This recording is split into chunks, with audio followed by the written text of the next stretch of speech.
ज्या पद्धतीने लोक फ्लाईट बुक करतात की इनकॉग्निटो मोडमध्ये जातात की फ्लाईटचे रेट्स वाढून आहेत, बरोबर. किंवा मित्राचा मोबाईल घेऊन त्याच्यावरनं सर्च करणार किंवा VPN ऑन करून तसं करणार. पण फ्लाईट बुकिंगच्या मेथड्स काही वेगळ्या सुद्धा आहेत, ज्या आपल्या पारंपरिक पद्धती आहेत फ्लाईट बुक करायच्या. मग ते VPN तसलं काय नादाला लागायचं नाही. हे नवीन आता लोक एकदम नेक्स्ट स्टेजला गेलेले आहेत. जर आपण एक हायरार्की बनवली तर त्याच्यामध्ये सगळ्यात पहिलं डेस्टिनेशन फॅमिलीसाठी सगळ्यात चांगलं कुठलं असेल थायलंड आहे. अच्छा. 2 नंबरला कपल्ससाठी आणि नंतर मग 3 नंबरला बॅचलर्ससाठी.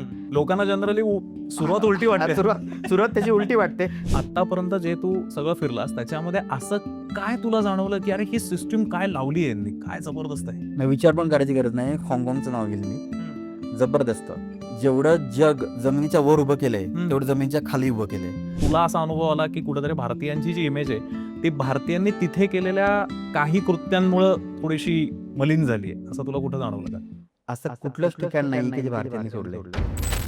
अझरबैजानमध्ये तुम्ही जर बाकूमध्ये गेलात तर बाकूच्या स्टेट्सवर फिरताना तुम्हाला असं वाटेल की तुम्ही लंडनमध्ये फिरताय. इतक्या हायली पॉलिश्ड आहेत त्या, आणि आर्किटेक्चर जबरदस्त आहे. तर जगातल्या श्रीमंतांची शहर त्याला म्हणतात. म्हणजे असे सगळे मोठे मोठे वाडे वगैरे असं मग अख्ख्या शहरामध्ये इतकं बघायला मिळतं. मला एक सांग, आता परदेशात गेल्याच्या नंतर आपण सगळ्यात मोठा आपल्याला म्हणजे भीती कसली आहे तर फसवणूक. कुठल्या प्रकारची फसवणूक होण्याची शक्यता जनरली असते आणि ती कशी टाळायची? काही देश असे आहेत की जिथं इझिली विजा मिळू शकतो, जसं दुबईसारखा देश आहे. त्यामुळे दुबई, थायलंड, मलेशिया इकडं भारतातून सर्वात जास्त पर्यटनासाठी जाणारे लोक आहेत. त्यामुळे पहिल्यांदा जर तुम्ही परदेश प्रवास करत असाल तर या 2-3 देशांपैकी एखादा देश जो आहे हा तुम्ही तिथून निवडू शकता. ट्रिप ॲडवायझरवर एकदम ऑर्गॅनिक पद्धतीने डेस्टिनेशन जी असतात त्याची माहिती असते, आणि लोकांचे त्यावर रिव्ह्यू असतात की त्याच्यावर जायला पाहिजे का तिथं नाही जायला पाहिजे. आणि तिथं प्रॉपर रँकिंग असते 1 ते 10 की बघण्यासाठीची 10 ठिकाणं कुठली चांगली आहेत. काही देश असे आहेत की जे आता स्वतःचं टुरिझम बूस्ट करायचा प्रयत्न करतात. म्हणजे उझबेकिस्तानसारखा एक देश आहे, त्यांची एअरलाईन आहे एअर अस्ताना म्हणून. ते स्टॉपवर असेल, किंवा ओमानसारखा देश आहे त्यांची स्वतःची जी एअरलाईन आहे. तर ते काय करतात की स्टॉपवर जर तुम्ही घेतला ना तर पहिल्या दिवसाचं 5 स्टार हॉटेलचा स्टे त्यांच्याकडनं देतात. म्हणजे मी भारतात आणि सिंगापूरला गेलो तेव्हा मला गेल्या मला असं वाटलं की मी 25 वर्ष पुढे आलेलो आहे.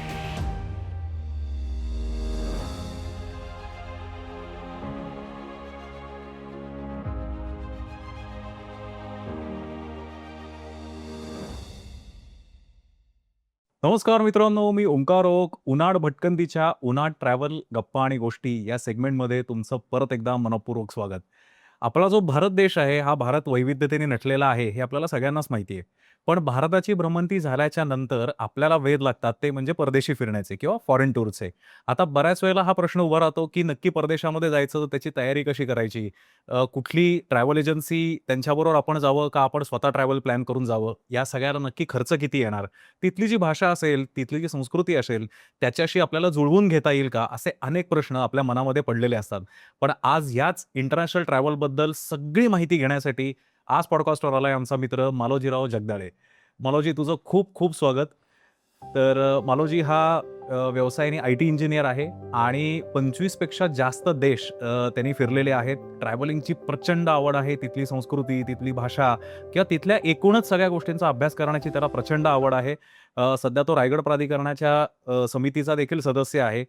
सह्याद्रीमध्ये आणि भारतामध्ये फिरल्याच्या नंतर त्याची ही जी परदेशी घोडदौड आहे, तर ती त्यांनी अविरतपणे चालू ठेवलेली आहे. तर मारुती, तुझं परत एकदा आमच्या चॅनलवर स्वागत. धन्यवाद. आणि तुझी अविरत भ्रमंती अशी सुरू राहावी यासाठी उनाड भटकंतीकडनं हे एक छोटंसं गिफ्ट. Thank you so much. आणि किताबवाला आमचे मित्र किताबवालांकडनं डॉक्टर मिलिंद पराडकर यांचं दुर्गविधानम हे पुस्तक तुला सप्रेम भेट. रायगडाशी संबंधित आहे. गडावरून दिसणारी सगळ्यात पहिली वास्तू म्हणजे सरांचं घर आहे. त्यामुळं माझ्यासाठी एकदम जिव्हाळ्याचा विषय आहे. उनाड भटकंती चॅनलला लाईक करा, शेअर करा, हाईप करा. आणि या व्हिडिओच्या खाली आम्ही एका व्हॉट्सअप ग्रुपची लिंक देतोय. तर उनाड भटकंतीचे जे पुढचे येणारे जे अपकमिंग प्लॅन्स आहेत, टूर्स आहेत किंवा सह्याद्रीतले ट्रेक आहेत, त्याची सगळ्याची माहिती तुम्हाला त्या व्हॉट्सअपच्या लिंकवर मिळू शकेल. तर ती लिंक नक्की जॉईन करा. मला जे आपण सुरुवात करूया की फॉरेन ट्रॅव्हल म्हटल्याच्या नंतर लोकांच्या मनामध्ये अनेक प्रश्न उभे राहतात. राईट फ्रॉम की आपल्याला पैसे किती खर्च करावे लागतील, कारण फॉरेन ट्रॅव्हल म्हटल्याच्या नंतर प्रचंड खर्च आला, हे एक गणित आहे. तुझ्या मते फॉरेन ट्रॅव्हलची जी मानसिक तयारीची सुरुवात आहे ती कशी असते? याच्यामध्ये काय होतं की आपण आता म्हणजे ज्यावेळी मी ट्रॅव्हल चालू केलं त्यावेळी तर एवढं Instagramवर हे सगळं एवढा ट्रेंड नव्हता आणि मी यूट्यूबवरचे व्हिडिओ बघायचो आणि त्यामुळे मला असं वाटायचं की आपल्याला पहिल्यांदा एकदा तरी कुठेतरी परदेशात जायला हवं. पण मी स्वतः जे केलं ते मी तुम्हाला सांगतो, म्हणजे त्यामुळे तुम्हाला अंदाज येईल की तुम्ही ते कसं त्याची सुरुवात करू शकता. मी काय केलं की जिथं जास्त टेन्शन नाही, जिथं डायरेक्ट आपल्याला व्हिसा ऑन अरायव्हल आहे असा देश सगळ्यात पहिल्यांदा निवडायचा तिथं आणि त्या देशामध्ये सगळ्यात पहिल्यांदा जायचं. त्यासाठी साधारणतः किती खर्च येईल तर त्याची आपण पूर्वतयारी करायची. आपल्याला कशा पद्धतीने जायला पाहिजे त्याचा आपण तिथं विचार करायला पाहिजे की समजा तुमच्याकडे मुबलक पैसे असतील किंवा पैशाचा काही प्रॉब्लेम नसेल, साधारणतः तुम्ही थोडेफार पैसे जास्त खर्च करू शकत असाल, तर तुम्ही, मला असं वाटतं की पहिल्यांदा जाताना एखाद्या टूर कंपनीसोबत किंवा ट्रॅव्हल एजन्सीसोबत तुम्ही सुरुवातीला जायला पाहिजे. हा पहिला एक्सपिरियन्स तुम्ही घेतला हम्म. पाहिजे. आणि पहिल्यांदा तुम्ही गेला की त्यावेळी तुमचं इमिग्रेशन असेल, सिक्युरिटी चेक इन असेल, की ज्याबद्दल आपल्याला सगळ्यात जास्त भीती मनात असते की इमिग्रेशन आपलं क्रॉस होईल का. तर इमिग्रेशन एकदम सोपी गोष्ट असते, लोकांना इमिग्रेशनलाच भीती बसली असते. बरोबर. काय इमिग्रेशन म्हणजे आपण देश सोडल्याचा आपला शिक्का असतो आणि मग पुढं काय होणार. मग इमिग्रेशन होतं, त्यानंतर मग आपल्याला बोर्डिंग पास प्रमाणे आपण त्या ठिकाणी विमानात बोर्डिंग करतो, दुसऱ्या देशात उतरतो, तिथं परत आपलं इमिग्रेशन होतं, म्हणजे आपण परत त्या देशामध्ये इथून आपण आपल्या देशातनं बाहेर पडलेलो असतो, त्या देशामध्ये आपण एंट्री करतो, म्हणजे तिथं परत एकदा इमिग्रेशन होतं. आणि असंच वाईस वर्षा होतं त्या देशातनं आपल्या देशामध्ये येताना. आणि त्यावेळी मग दुसऱ्या देशामध्ये पोचतो. मग पोचल्यावर त्या ठिकाणी जर इमिग्रेशनच्या अगोदर विजाचे सोपस्कार असतात, जर विजा लागणार असेल तर. पण आता या ठिकाणी असं काही नाही आहे. त्यामुळे समजा आपण पहिला देश असा चूज केला की सध्या जसं की मलेशिया, विजाची गरज नाही आहे तिथं जाण्यासाठी, विजा ऑन अरायव्हल आहे. आणि विजा एक्झाम्पशनसुद्धा आहे. थायलंड विजा एक्झाम्पशन अजूनसुद्धा चालू आहे. न्यूजमध्ये दाखवत आहेत की विजा बंद झाला किंवा म्हणजे विजा एक्झाम्पशन बंद झालं आणि घेण्याची गरज आहे. पण आम्ही आता नवीन गाईडलाईन्स बघितले की विजा एक्झाम्पशन अजून चालू आहे, तुम्ही डायरेक्ट तिकडे जाऊ शकता. काही देश असे आहेत की जिथं इझिली विजा मिळू शकतो, जसं दुबईसारखा देश आहे. त्यामुळे दुबई, थायलंड, मलेशिया इकडं भारतातून सर्वात जास्त पर्यटनासाठी जाणारे लोक आहेत. त्यामुळे पहिल्यांदा जर तुम्ही परदेश प्रवास करत असाल तर या 2-3 देशांपैकी एखादा देश जो आहे हा तुम्ही तिथं निवडू शकता. पण मी असं म्हणतो, कमीत कमी किती पैसे माणसाकडे असतील तर तो फॉरेन ट्रॅव्हल अफोर्ड करू शकतो. म्हणजे फॉर एक्झाम्पल मी असं म्हणतो, माझ्याकडे ₹25,000, अगदी आपण बेसिक एक्झाम्पल घेऊ. प्रॅक्टिकली ही फिगर आपल्याला खूपच असं वाटेल की अरे 25,000 जिथे भारत फिरून होत नाही, तिथे आपण परदेशात जाणार कसं. पण अशी कमीत कमी फिगर कुठली आहे की जे तुम्हाला भारताच्या बाउंड्रीज ज्या आहेत त्या आपण उल्लंघून जाऊ शकतो आणि कुठला तरी आपण एक फॉरेन ट्रॅव्हल करू शकतो. कमीत कमी किती अमाऊंट पाहिजे आपल्याकडे? बरोबर. आता याच्यामध्ये मी 3 देश असे आहेत की ज्यांना मी असं म्हणणार नाही की तुम्ही दुसऱ्या देशात जाताय म्हणून. हम्म, कारण तुम्ही तिथे बॉर्डर क्रॉस करून पण जाऊ शकता. हम्म, त्यासाठी फ्लाईट वगैरेची गरज नाही आहे. आणि बरेच लोक म्हणतात की या देशामध्ये गेलं म्हणजे आम्ही काही फॉरेन ट्रॅव्हल केलेलं नाही आहे. हम्म, जसं की नेपाळ आहे, भूतान आहे आणि बांगलादेश आहे. हम्म. तर जवळचा देश आणि तू सांगतोस त्या बजेटमध्ये आपण जाऊ शकतो तसा, तो आहे श्रीलंका. बरं. की श्रीलंकेला आपण तशा पद्धतीने जाऊ शकतो. आणि दुसरा देश आहे थायलंड. पण ज्यावेळी त्यासाठी तुम्हाला फ्लाईट ट्रॅक करायला लागतील की हम्म. तुमच्या जर फ्लाईट 15,000त रिटर्न बसत असतील हम्म. तर त्याच्यामध्ये तुम्ही 25,000 ते 30,000मध्ये सगळी ट्रिप तुमची जी आहे ती 4-5 दिवसाची तरी ॲटलिस्ट होऊ शकते. म्हणजे जसं की बँकॉक आणि आसपासचा एरिया, तर तुम्ही 4-5 दिवस फिरून तुम्ही येऊ शकता. म्हणजे तुम्ही काय बघताय, कुठं जाताय हे सुद्धा महत्त्वाचं आहे. त्या देशात गेल्यावर परत तुम्हाला डोमेस्टिक फ्लाईट घ्यायला लागणार आहे का, त्याच्यावर सुद्धा तुमचं बजेट ठरतं. म्हणजे तुमचा जो टोटल, जसं की छोट्या ज्या टूर्स असतात 4-5 दिवसाच्या असतात, 10 दिवसाच्या असतात, तर सगळ्यात मोठा जो कॉस्ट कंपोनंट जो असतो तो फ्लाईट्स असतो. हम्म. फ्लाईट्स जो असतो तो तुमचा 30 ते 40% किंवा कधी कधी 50 ते 60% तुमच्या फ्लाईटला पैसे जातात टोटल टूरच्या. आणि बाकीच्या ह्याच्यात तुमची अख्खी ट्रिप होत असते. त्यामुळे फ्लाईट तुम्ही ट्रॅक करणं जास्त गरजेचं आहे की फ्लाईट तुम्हाला किती स्वस्तात तिथं मिळतात. स्वस्तात फ्लाईट जर मिळाल्या तर तुमची ट्रिप स्वस्तात होते, असा माझा वैयक्तिक अनुभव आहे. पण श्रीलंकेला समजा मला आता जायचं आहे, माझ्याकडे 30,000 रुपये असं आपण पकडून चालूया. तर श्रीलंकेची तुझ्या अंदाजाप्रमाणे रिटर्न फ्लाईट ही आपल्याला कितीमध्ये बसते? जनरल एक आकडा फक्त सांगितला असता. आता साधारणतः लो सीझन जेव्हा असतो तेव्हा एक 12,000 ते 14,000 रुपयामध्ये तुला मुंबईतनं रिटर्न फ्लाईट मिळू शकते बरं. श्रीलंकेची. बरं. आणि त्याच्यात पण तुला जर कॉस्ट कटिंग करायचं असेल तर इथून रेल्वे पकडायची, चेन्नईला जायचं. आणि चेन्नईवरनं कधी कधी 6,000 ते 7,000 रुपयाला पण रिटर्न फ्लाईट तुला पडते. 6,000 ते 7,000ला रिटर्न? हा, रिटर्न फ्लाईट पडते चेन्नईवरनं. बरं बरं. मग तेवढं जर तुला अशी धावपळ करता येत असेल किंवा तेवढी दगदग जर तुला होत असेल, किंवा म्हणजे हेच शक्यतो कॉलेजची जी मुलं असतात किंवा तशी जी बॅचलर्स असतात, सोलो ट्रॅव्हलर्स असतात, त्यांच्यासाठी हा ऑप्शन चांगला तेव्हा मग आहे. आपल्याला रेल्वे ट्रॅव्हल थोडासा जुगाड ज्याला म्हणतात तर त्या टाईपचा हा प्रकार आहे. किंवा रेल्वे ट्रॅव्हलचा वेळ द्यायला आपली जर तयारी असणार आहे, 3-4 दिवस तयारी रेल्वे ट्रॅव्हल असेल, आणि yes, yes, yes. असं. Yes. पण मला मला एक सांग, आता फॉर एक्झाम्पल मला समजा एखादी फॉरेन टूर, अगदी आता आपण सिंपल पकडूया की श्रीलंकेला जायला मला आवडेल, माझ्याकडे तेवढं बजेट आहे, पण सगळ्यात महत्त्वाचा असतो तो म्हणजे कॉन्फिडन्स या सगळ्यात फॉरेन ट्रिपचा. कारण आपण देश सोडून जात असतो, माणसं ओळखीची नसतात, काही इमर्जन्सी आली तर आपल्याला कोणाला कॉन्टॅक्ट करायचं कळत नाही. तर हे जे तू देश सांगतोयस, इथे माझा मी जाऊ शकतो का? का श्रीलंकेला सुद्धा मी एखाद्या ट्रॅव्हल एजन्सीलाच पकडावं? मला असं वाटतं की थायलंड, श्रीलंका हे असे देश आहेत की इथं तुम्ही जाऊ शकता. त्यासाठी ट्रॅव्हल एजन्सीची गरज नाही आहे. पण मला असं वाटतं की जर तुमच्या मनात ती भीती असेल आणि कॉन्फिडन्स नसेल, तर पहिला ट्रॅव्हल आणि तुमची जी कपॅसिटी असेल की ट्रॅव्हल एजन्सीसोबत तुम्ही जर जाऊ शकता, तर पहिला एक्सपिरियन्स तुम्ही टूर सोबत घ्या, ट्रॅव्हल एजन्सीसोबत घ्या किंवा ग्रुप टूरसोबत तुम्ही जा.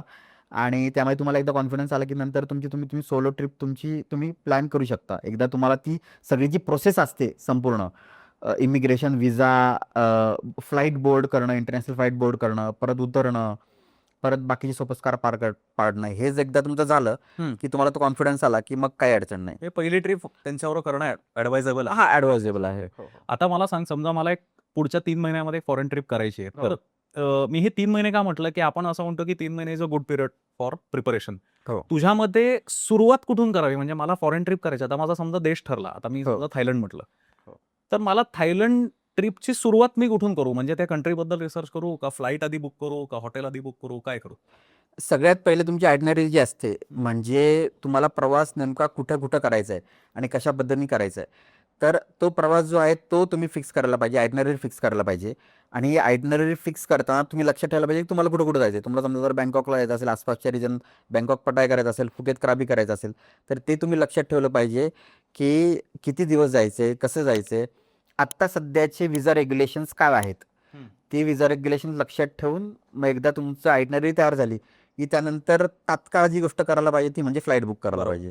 कारण की फ्लाईटचे रेट सगळ्यात जास्त फ्लक्च्युएट होत असतात आणि बऱ्याच त्याबद्दल गोष्टी आहेत की पल पल उसकी प्राइस बढ़ती रहती है. तर मग तसा तो प्रकार फ्लाईटच्या संदर्भात असतो. मग फ्लाईट एकदा तुमच्या बुक झाल्या की तुमचं 50% टेन्शन गेलेलं आहे. आणि त्यानंतर मग आपल्याकडे जो मधला 3 महिन्याचा पिरियड असतो, त्याच्यामध्ये जास्तीत जास्त लवकर तुम्ही ते हॉटेल किंवा हॉस्टेल या गोष्टी तुम्ही बुक करू शकता.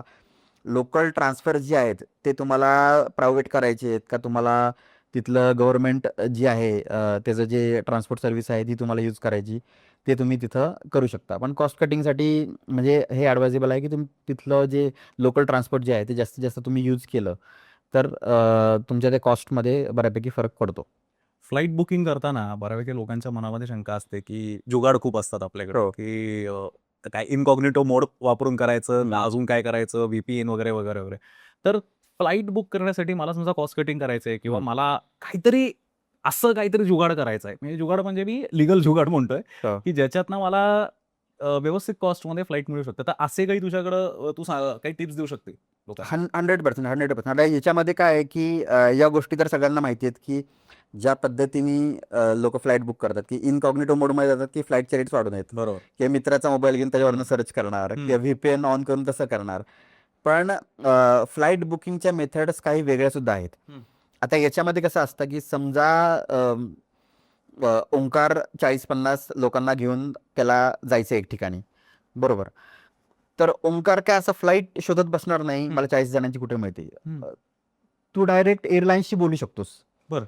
एअरलाईन्सशी बोलू शकतोस की मला एवढी 40 तिकीटं मला पाहिजेत आणि ग्रुप बुकिंगच्या अंडर मला तुम्ही काहीतरी कन्सेशन द्या. तर तू त्या ठिकाणी जसं आपण तुळशीबागेत निगोसिएशन करतो तशा पद्धतीने ते निगोसिएशन तुला करता येतात वेगवेगळ्या एअरलाईन्स सोबत आणि तशा पद्धतीने तुला ते फ्लाईट बुक करता येतात. ही एक पद्धत झाली. दुसरी एक पद्धत असते म्हणजे ऑनलाईन पोर्टल्स असतात. तर नॉट रेग्युलर पोर्टल्स, म्हणजे इंडिगो, मेकमॅट्रिप असे जे रेग्युलर पोर्टल्स असतात ते नाही. काही असे पोर्टल्स आहेत की त्याच्यामध्ये ते पोर्टल्स काय करतात की एअरलाईन्सकडनं कॉन्ट्रॅक्टेड रेट्सला फ्लाईट्स ऑलरेडीच घेतात 50-60. त्याचा एक सिंगल पीएनआर त्याच्याकडे असतो. मग जशी लोक येतात कशी ते लोकांना ते फ्लाईट्स विकतात. म्हणजे आता मार्केटमध्ये 10,000ला 15,000ला समजा बँकॉकची फ्लाईट किंवा 10,000ला 15,000ला दुबईची फ्लाईट चालू आहे. बरोबर. तर त्यांच्याकडे जर ती 7,000ला मिळू शकते. बऱ्याच लोकांना वाटतं की हे स्कॅम आहे, याच्यापासून लांब राहायला पाहिजे. पण काही व्हॅलिड वेबसाईट्स अशा आहेत की जिथं तुम्हाला या कॉन्ट्रॅक्टेड रेट्समध्ये फ्लाईट बुक करता येतात आणि तुम्हाला लगेच पीएनआर त्याचा मिळत नाही. ते काय करतात, तो पीएनआर मध्ये 40 जण असतात. जोपर्यंत 40 जण ती येत नाहीत ना तोपर्यंत पीएनआर जनरेट होत नाही. मग तू आता फ्लाईट बुक केली ना तर तो फ्लाईटच्या 2 दिवस अगोदर तुला पीएनआर त्याचा किंवा कन्फर्मेशन येतं. असं होतं. पण हा दुसरा पार्ट झाला, हा कॉन्ट्रॅक्टेड रेट्सचा झाला. तर अशा पद्धतीने पण काही फ्लाईटचे सेक्टर्स आहेत की ज्या माध्यमातून आपल्याला करता येतं. तिसरा एक प्रकार जो आहे तो म्हणजे स्टॉपओव्हर. स्टॉपओव्हर मी बऱ्याचदा घेतलेला आहे. मी काय करतो की समजा मला इथून मी गेलोय ताश्कंदला, मला जायचं आहे उझबेकिस्तानला. मला फ्लाईट दाखवतीये वन वे 30,000 रुपये, बरोबर. मग मी बघतोय की मी इथून जर दुबईला गेलो किंवा मी इथून जर अबुधाबीला गेलो आणि अबुधाबीला 2 दिवस राहून तिकडनं जर मी नंतर तिथनं ताश्कंदला गेलो तर 30,000च्या ऐवजी ही फ्लाईट मला 15,000चं पडतीये. कारण इथून अबुधाबीचं तिकीट मला 10,000 रुपये, बरोबर.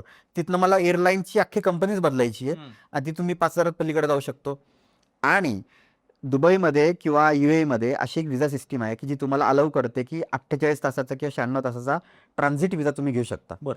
आणि ही फॅसिलिटी मी तुफान वापरलेली आहे. म्हणून बहुतेक त्यांनी आता थोडासा पेड केला, म्हणजे खूप पैसे नाही घेत, एक 2-3 हजार रुपये ते नॉमिनल घेतात त्या 96 तासाच्या व्हिसासाठी. मग तो तुम्ही घेऊ शकता. मग तुम्ही जर उलट फायदा आहे तुमचा की तुम्ही जर दुबई अबुधाबी बघितली नसेल तर 96 तास तुम्ही दुबई अबुधाबी बघा तिथं थांबून, आणि त्यानंतर मग पुढच्या फ्लाईटने तुमच्या डेस्टिनेशनला जा. म्हणजे एकाच झटक्यात तुमचे कमी किमतीमध्ये 2 देश होतात. बरोबर बरोबर. आणि माझा एक मित्र आहे जो प्रागला शिकतो, प्रतीक लोखंडे नावाचा. तर तो जेव्हा ये जा करतो दरवेळी मी त्यासाठी स्टॉपओव्हर बुक करतो. बरं. त्या स्टॉपओव्हर मध्ये त्याचं मागच्या वेळी इस्तंबूल झालं आणि यावेळी त्याचं ग्रीस झालं. ग्रीसची सगळी आयलंड अच्छा. पण झाली. किंमत त्याला तेवढीच पडली बरं. स्टॉपओव्हर मध्ये. त्याला जी डायरेक्ट फ्लाईटला किंमत पडत होती त्यांनी काय केलं, Prague to Greece, Greece to Mumbai, तेवढीच फ्लाईटची किंमत पडली त्याला डायरेक्ट जी पडत होती तशी. बरं बरं. त्याला प्राग टू इस्तंबूल आणि इस्तंबूल टू मुंबई तेवढीच किंमत पडली त्याला जी डायरेक्ट फ्लाईटची पडत होती तशी. पण त्याच्यामध्ये त्याचा एक एक्स्ट्रा देश झाला. Right right right right. मग अशा पद्धतीने अशा काही क्लुप्त्या ज्या आहेत त्या आपण वापरू शकतो. किंवा तुम्हाला भरपूर देश करायचे असतील तर त्याच्यामध्ये एखादा जो देश आहे की जो त्या भागातला सेंट्रल हब आहे, की सुरुवातीच्या काळामध्ये मी अशी ट्रिप केली होती ज्यामध्ये 5-6 देश मला फिरायचे होते. मग त्यावेळी एअर एशियाचं हब जे होतं ते मलेशिया होतं. मी काय केलं, मलेशियाला स्वतःचं आपलं कॅम्प करून टाकला. म्हणजे मलेशियात राहायचं, मलेशियातनं हा देश करून परत यायचा, तो देश करून परत यायचा, हाँगकाँग मकाऊ करायचं परत यायचं, बाली करायचं परत यायचं, थायलंड करायचं परत यायचं. असं मी तिथं केलं. आणि एअर एशियाच्या ज्या फ्लाईट्स होत्या अतिशय चीप होत्या, 4-5 हजार रुपये, 7-8 हजार रुपये रिटर्न अशा फ्लाईट्स मला त्या काळात मिळाल्या. त्यामुळे असं पण आपण वेगवेगळ्या पद्धतीने शोधाशोध करू शकतो. ज्या आपल्या पारंपरिक पद्धती आहेत फ्लाईट बुक करायच्या, मग ते खूप VPN तसलं काय नादाला लागायचं नाही. हे नवीन आता लोक एकदम नेक्स्ट स्टेजला गेलेले आहेत की ॲज अ स्टॉपओव्हर वगैरे. किंवा स्टॉपओव्हरचा विषय असा आहे की काही देश असे आहेत की जे आता स्वतःचं टुरिझम बूस्ट करायचा प्रयत्न करतात. म्हणजे उझबेकिस्तानसारखा एक देश आहे, त्यांची एअरलाईन आहे एअर अस्ताना म्हणून. ते स्टॉपओव्हर असेल, किंवा ओमानसारखा देश आहे त्यांची स्वतःची जी एअरलाईन आहे. तर ते काय करतात की स्टॉपओव्हर जर तुम्ही घेतला ना तर पहिल्या दिवसाचा 5 स्टार हॉटेलचा स्टे त्यांच्याकडनं देतात. ओ बरं. हां, मग अजून 2-3 दिवस राहावं असेल तर मग तुमच्या 1-2 दिवस तुम्हाला स्पेंड करायला लागतात दुसरं हॉटेल घेऊन. पण 1 दिवसाचा ते तुम्हाला स्टे त्यांच्याकडनं देतात. $1 तुम्हाला 5 स्टार हॉटेल मिळतं. क्या बात आहे. मग ते असे पण देश बघायला पाहिजे की ते स्वतःच टुरिझम बूस्ट करायला प्रयत्न करतात ते. Correct correct. मग तिथं आपल्याला जाण्याची संधी मिळाली तर फ्लाईट स्वस्त असतात. एकदम थंडीत तुम्हाला जायचं असेल, आता समजा इथून तुम्हाला कझाकिस्तानची फ्लाईट जी आहे जर तुम्ही सीझनमध्ये बघितलं तर 50,000 रुपये रिटर्न आहे. किती रुपये रिटर्न आहे? 50,000 रुपये रिटर्न आहे. मग एअर अस्तानाचीच दुसरी एक लो कॉस्ट एअरलाईन आहे, तिचं जर तिकीट तुम्ही बघितलं लो कॉस्ट सीझनमध्ये, म्हणजे जेव्हा बर्फ वगैरे पडतो, चांगली थंडी वगैरे, प्रचंड कडाक्याची थंडी असते, ज्यावेळी लोक जात नाहीत तिथं, त्यावेळी हे 50,000 तिकीट कितीला असेल? 12,000 रुपये रिटर्न असतं. बाप रे. बरं. इतका फरक पडतो. मग काही देश जे आहे ते टुरिझम बूस्ट करण्याच्या दिशेने काम करतात ते. मग आपण असे पण देश चूज करू शकतो जाण्यासाठी. आता आपण पुढे देशांकडे वळण्याच्या आधी मला हे विचारायचं की मला रिसर्च करायचं आहे. समजा एखाद्या एक मी देश सिलेक्ट केला तर मला आयटेनरी कशी आहे किंवा तिथलं काय काय बघायचं, किंवा हॉटेल्स कुठली मला सुटेबल आहेत, किंवा Airbnb आहे का, 5 स्टार हॉटेलमध्ये राहायचं आहे का, हॉस्टेल्समध्ये राहायचं आहे वगैरे वगैरे. या रिसर्चचं तुला सगळ्यात ऑथेंटिक वाटणारा रिसोर्स म्हणजे यूट्यूब. ओके, आपण व्हिज्युअल्स आपल्याला दिसतात, पण मला कुठलीही फसवेगिरी न करता मला जर समजा याच्यातनं ऑथेंटिक रिझल्ट्स हवे असतील किंवा ऑथेंटिक रिसर्च करायचा असेल तर कसा करावा? आता वर्षानुवर्ष झाला मी एकच जी आहे ती वेबसाईट त्यासाठी यूज करतो आणि ती बऱ्यापैकी ऑथेंटिक आहे, ती म्हणजे ट्रिप ॲडवायझर. बरं. ट्रिप ॲडवायझरवर एकदम ऑर्गॅनिक पद्धतीने डेस्टिनेशन जी असतात त्याची माहिती असते आणि लोकांचे त्यावर रिव्ह्यू असतात की त्याच्यावर जायला पाहिजे का तिथं नाही जायला पाहिजे. आणि तिथं प्रॉपर रँकिंग असते 1 ते 10 की बघण्यासाठीची 10 ठिकाणं कुठली चांगली आहेत ती. आणि आता चॅट जीपीटी किंवा AI वगैरे जे आलेलं आहे, पण मला असं वाटतं की जेव्हा मी ते यूज करतो त्या रिझल्ट्स अजूनसुद्धा तेवढे क्युरेटेड त्याच्यामध्ये नाही आहेत त्या चॅट जीपीटीमधनं येणार. त्यामुळे आत्ता सध्या तरी ही जी नामांकित ॲप्स जे आहेत त्याच्यावर तुम्ही रिलाय करू शकता ट्रिप ॲडवायझर. म्हणजे मी स्वतः ट्रिप ॲडवायझर वापरतो आणि त्यातनं मला अतिशय चांगली माहिती मिळते. त्याच्यामध्ये काय होतं की तुम्हाला ठिकाणांच्या माहितीच्या सोबतच तुम्हाला एक प्राइसिंग रेंजसुद्धा मिळते, की ह्या अट्रॅक्शनला जर मला बघायचं असेल तिथं, तर त्याची प्राइस रेंज काय आहे. म्हणजे तिथं अशी प्राइस रेंज पण असते की तुम्हाला प्रायव्हेट टूर करायची त्याची प्राइस रेंज काय आहे आणि तुम्हाला ग्रुप टूर करायची त्याची प्राइस रेंज काय आहे. म्हणजे तुम्हाला स्वतःचं बजेट आखायला सुद्धा त्या ॲपचा किंवा त्या बरोबर. वेबसाईटचा उपयोग अतिशय चांगला होतो. आणि तिथं लोकं जी माहिती देतात खाली, ती ते हे सांगतात पण, की तुम्ही कुठली ॲप्स वापरली पाहिजे, काय केलं पाहिजे. आणि सध्या आता YouTubeच्या माध्यमातनं जे ट्रॅव्हल व्लॉगर्स आहेत, तर काही-काही लोकं अतिशय चांगली माहिती देतात. म्हणजे माझी पहिली जी ट्रिप होती, पहिली जी टूर होती, ती मी एक ट्रॅव्हल व्लॉगर होता. त्यामध्ये देशातला पहिला YouTubeवर तो ट्रॅव्हल व्लॉगर होता, वरुण वगेश म्हणून. माउंटन ट्रेक असं काहीतरी त्याची हे होतं, चॅनल होता. तर तो पूर्ण डिटेलमध्ये सांगायचा, की कसं-कसं इमिग्रेशन करायचं, काय-काय करायचं आणि हे तो व्हिडिओ बघून आणि ट्रिप ॲडवायझर किंवा इतर ठिकाणची माहिती वाचून किंवा ब्लॉग्स असतात असे, ते वाचूनच मी पहिल्यांदा टूरला गेलेलो होतो. त्यामुळे तसं पण करायला पाहिजे. एक समजा व्हिसा किंवा त्या ठिकाणचं जर तुम्हाला हे बघायचं असेल, की लेटेस्ट कोण जाऊन आलंय, त्याचं काय म्हणणं आहे. तर टुरिस्ट हेल्पलाईन म्हणून एक ग्रुप आहे Facebookवर. बरं. अतिशय भारी ग्रुप आहे आणि ती कम्युनिटी रन तो ग्रुप आहे. कोण एकटा माणूस चालवत नाही. जवळपास 15-20 ॲडमिन वगैरे असं ते आहे त्याला आणि सगळेजण सीझन ट्रॅव्हलर 50-50, 60-60 देश केलेली लोकं आहेत ती सगळीजणं. आणि तुम्ही तिथं प्रश्न टाकला, की मला याची माहिती पाहिजे, की कोण ना कोण तिकडे येऊन उत्तर देतं किंवा त्या ग्रुपचं कोण ना कोण काल परवा जाऊन आलेलं असतं. कोण म्हटलं मला फ्रान्सचं सांगा, तो काल परवा जाऊन आहे. कोण म्हटलं इजिप्तचं सांगा, काल परवा जाऊन आलाय.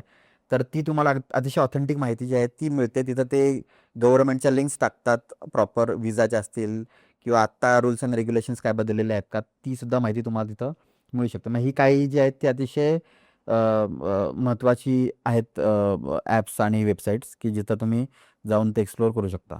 मनोजी, आता तू इतके देश फिरलेला आहेस. आता आपण थोडंसं तुझ्या ट्रॅव्हल एक्सपिरियन्सेसकडे येऊया. कारण लाईव्ह एक्सपिरियन्सेस तू सगळे घेतलेले आहेस. बरोबर. असा एखादा अनुभव तुझ्या संपूर्ण ह्याच्यामध्ये आलाय का, की जिथे तुला असं वाटलं, की चला आपण फॉरेन ट्रॅव्हल केलंय आणि म्हणजे एक्सलंट एक्झाम्पल व्हॅल्यू फॉर मनी, की अर्थात असे अनेक एक्झाम्पल्स तुझ्याकडे असतील, पण त्यातली काही तू निवडक सांगू शकतोस, की मी इतके कष्ट घेऊन, इतका रिसर्च करून मी या XYZ देशामध्ये आलोय आणि पैसा वसूल झाला आपला. असा कुठला तुझा अनुभव? पहिला तर मी सांगेन, की माझा जो पहिला आयुष्यातला देश जो होता, तो होता सिंगापूर. आणि पैसा वसूल यासाठी, की जबरदस्त देश आहे. म्हणजे मी भारतातनं मी सिंगापूरला गेलो, तेव्हा मला गेल्या-गेल्याच मला असं वाटलं, की मी 25 वर्ष बुडालेलो आहे. आणि हा काळ मागचा आहे म्हणजे 2017ला मी पहिल्यांदा बाहेर पडलो. तर तेव्हाची तो काळ तू लक्षात घे. तेव्हा मी सिंगापूरला गेलेलो होतो. आणि लाईफ चेंजिंग अनुभव याच्यासाठी, की पहिल्यांदा गेलेलो होतो आणि प्रचंड मनामध्ये मला भीती होती. आणि तिथं इंटरनेट आत्ताचा सारखं चालत नव्हतं. थोडंसं लॅग मारायचं. तिथलं मी लोकल कार्ड घेतलेलं होतं आणि मेट्रोमधनं कसा लोकांना विचारत मी आलतो एक ठिकाणी. माझं अट्रॅक्शन बघून झालं आणि परत मला माझ्या हॉस्टेलकडे जायचं होतं. म्हणून एक ठिकाणी मी असा उभा होतो आणि माझं इंटरनेट गेलं. म्हटलं आता पोचायचं कसं काय? आणि मधल्या रस्त्याच्या चौकात होतो मी. आसपास लोकं जास्त दिसत नव्हती. आणि मी 5 मिनिटं तसाच उभा होतो मी असा, एखादा फ्रीज झाल्यासारखा. तर एक म्हातारा माणूस माझ्यासोबत आला आणि त्याने मला विचारलं, की "काय प्रॉब्लेम आहे का तुला? काही मदत हवी आहे का?"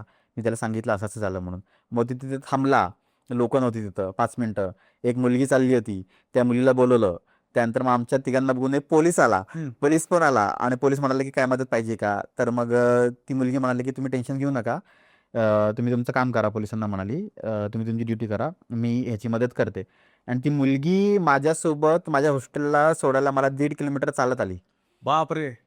माझ्यासाठी हा लाईफ चेंजिंग अनुभव होता. म्हणजे की लोकं इतकी त्या देशामधली म्हणजे एक खरं तर हा इथं विषय घेण्यासारखा नाही आहे. पण डेमोक्रसी जी असते, त्या डेमोक्रसीचे पण वेगवेगळे प्रकार असतात. म्हणजे असा एक मॅच्युअर डेमोक्रसी असते, एक ॲब्सोल्यूट डेमोक्रसी असते, एक इलेक्टोरल डेमोक्रसी असते. आपली कुठली आहे मी काय सांगणार नाही. पण तसे डेमोक्रसीचे प्रकार असतात. मग मला असं वाटलं ही एकदम मॅच्युअर डेमोक्रसी आहे, की जिथं खरं म्हणजे प्रत्येक नागरिक दुसऱ्या नागरिकाचा एकदम सन्मान करतो. बरोबर. आणि त्याच्या मदतीला कायम उभा असतो. म्हणजे मी पर्यटक आहे, मला काही त्यांनी मला मदत करण्याचं काही देणं घेणं नव्हतं. पण तो म्हातारा माणूस जो होता तो काठी टेकवत चालता बरं का, लांब नाही आलता तो चालत, चांगलं म्हणजे जवळपास एक 50-60 पावलं चालत माझ्यापर्यंत आलेला होता. आणि त्यानंतर त्यांनी त्या मुलीला बोलवलं. ती मुलगी पण म्हणाली की तुमचं वय जास्त आहे, तुम्ही काय करू नका. पोलिसांना म्हणाले की तुम्ही ड्युटीवर ऑलरेडी चौकात उभे आहात, तुम्ही कशाला टेन्शन हम्म. घेताय, मी सोडते याला. असं म्हणत तिने मला हॉस्टेलमध्ये सोडलं. आणि हॉस्टेलमध्ये आतमध्ये सोडल्यावर तिने हॉस्टेलवाल्यांनी सांगितलं. मग हॉस्टेलवाल्यांनी मला एक मॅप दिला तिथला, सिंगापूरचा, त्या भागातला. अजून माझ्यासाठी म्हणजे कसं असतं की तुमचा पहिला जो बरोबर पर्यटनाचा अनुभव असतो बरोबर तो तुम्हाला समृद्ध करतो, तो तुम्हाला प्रोवोक करतो परत जाण्यासाठी, का तो तुम्हाला नाराज करतो, Correct. त्याच्यावर पण तुमची पुढची जर्नी ठरत असते. 100%. मग तो जो माझा अनुभव होता ना, तेव्हा मी हे ठरवलं मला की सेविंग बिविंग नाही झाली तरी चालेल आपली, हम्म. पण आता हा सुट्टी द्यायची नाही. हा. आता तिथं ठरवलं की माझा पुढचा देश कुठला असणार ते.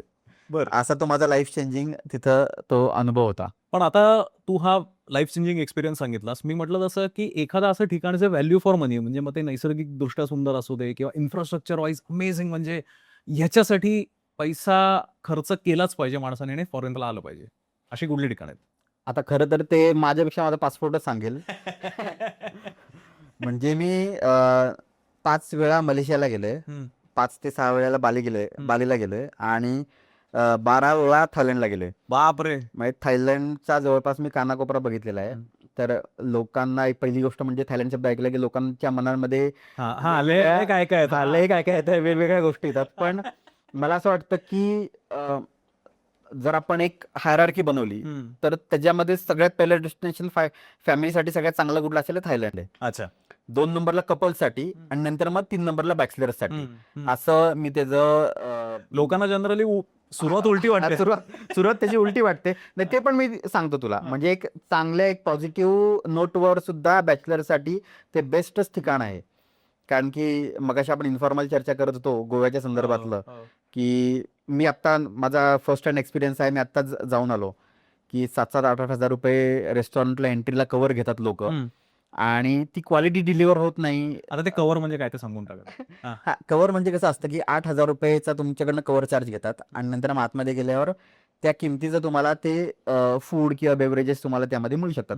पण ते इतके ओव्हर प्राईस असतात की 3-4 आयटम मध्येच तुमचे ते 8,000 रुपये संपून जाणार. अशी प्रिफेड 8,000 घ्यायचं आणि त्याच्यात हा हा. प्रत्येक करून त्यामुळे 8,000 रुपये खर्च करून वर तुमचे 10-15 हजार रुपये खर्च होणार तिथं फूडला 2-3 जणांनाच. अशी परिस्थिती तिथं असते. म्हणजे गोव्यामध्ये हे आता सध्या चालू आहे, स्पेशली नॉर्थ गोव्यामध्ये. मग त्यामुळे मला असं वाटतं की थायलंड सारखा देश एकदम व्हॅल्यू फॉर मनी आहे. पहिली गोष्ट की तिथं गेल्या गेल्या पब्लिक ट्रान्सपोर्ट जे आहे ते अतिशय पॉवरफुल आहे त्याचं. बरं. बँकॉक शहरामध्ये एक सोडून 2 मेट्रो आहेत. एक BTS स्काय ट्रेन आहे आणि एक MRT सिस्टीम आहे जी अंडरग्राऊंड चालते. बरं. आणि BTS स्काय ट्रेन जी आहे ती आकाशातनं चालते. अशा 2 सिस्टीम्स आहेत. त्यांच्या बसेसची जाळं जे आहे ती सुद्धा खूप चांगलं आहे. त्यांचं रेल्वेचं नेटवर्क खूप चांगलं आहे. ऑनलाईन तुम्ही जे बुक करता ओला उबेर सारखं, तर तिथं ग्रॅब आणि बोल्ट म्हणून 2 ॲप आहेत आणि अतिशय उत्तम ॲप आहेत. आणि तिथं तुम्हाला बाईक टॅक्सी सुद्धा आहेत. म्हणजे तू सोलो गेला, समजा ओंकार सोलो गेला तर बाईक टॅक्सीवर मी बोल्टवर किंवा ग्रॅबवर 2 ॲप कम्पेअर करून ज्याचं स्वस्त पडतंय त्याचा मी बसून जाऊ शकतो. म्हणजे अगदी इंडियन रुपीजमध्ये 50-60 रुपयापासून बाईक राईड चालू होते.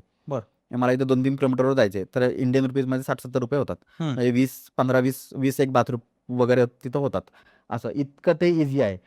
शॉपिंग व्हॅल्यू फॉर मनी आहे तिथं. एंटरटेनमेंट व्हॅल्यू फॉर मनी आहे तिथं. तिथं असा कुठलाही कव्हर चार्ज वगैरे घेतला जात नाही. आणि मला तो एक अनुभव सांगायचा आहे, म्हणजे आयुष्यात मी कधी घेतलेला नव्हता की म्हणजे भारत तसं बघायला गेलं तर पार्टीज वगैरे जर असतील तर पुण्यामध्ये पण क्लबिंग कल्चर वगैरे खूप मोठं आहे. पण आता लोकांना ते माहीत पडायला लागलं की फुल मून पार्टी म्हणून जी आहे ती कोफांगान म्हणून एक आयलंड आहे. बरं. अतिशय सुंदर आयलंड आहे थायलंडमध्ये. तर तिथं ती फुल मून पार्टी होते आणि जगभरातनं पौर्णिमेच्या दिवशी जवळपास 30 ते 40 हजार लोक जे आहेत जगभरातनं ती ट्रॅव्हल करून त्या बेटावर येतात, पार्टी करतात आणि 2 दिवसात निघून जातात. म्हणजे ते बेट परत रिकाम होतं जसं पहिले होतं तसं. आणि त्याचा हार्ड्रीन म्हणून एक बीच आहे, खूप मोठा स्ट्रीप आहे, जवळपास 3-4 किलोमीटरची असेल ती. अतिशय नितळ सुंदर समुद्रकिनारा आहे, तिथं ती पार्टी होते. तर मी तसा एक विचार केला, म्हटलं की आपण इकडं पार्टी करायला जाऊया, काय एंट्रीला किती खर्च येऊ दे, 10-15 हजार रुपये, जाऊ आपण.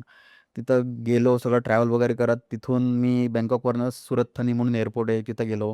त्या सुरत म्हणजे फुकेतजवळ एअरपोर्ट आहे, त्या सुरत थनी एअरपोर्टवरनं बसेस असतात, त्या बसेस तुम्हाला पोर्टवर घेऊन जातात आणि त्या पोर्टवरनं तुम्ही आपली जशी PMT आपली बस जी आहे हम्म. तशा तिथं बोट असतात, तशा boat असतात? पब्लिक बोट असतात मोठ्या मोठ्या. हा. म्हणजे एकेका मजल्यावर नुसते अशी बाकडी टाकलेली असतात, त्यात बसून जायचं. मग तिथे तसं मी ते कोफांगान आयलंडवर गेलो एकदम स्वस्तामध्ये, म्हणजे एकदम सरकारी रेटमध्ये.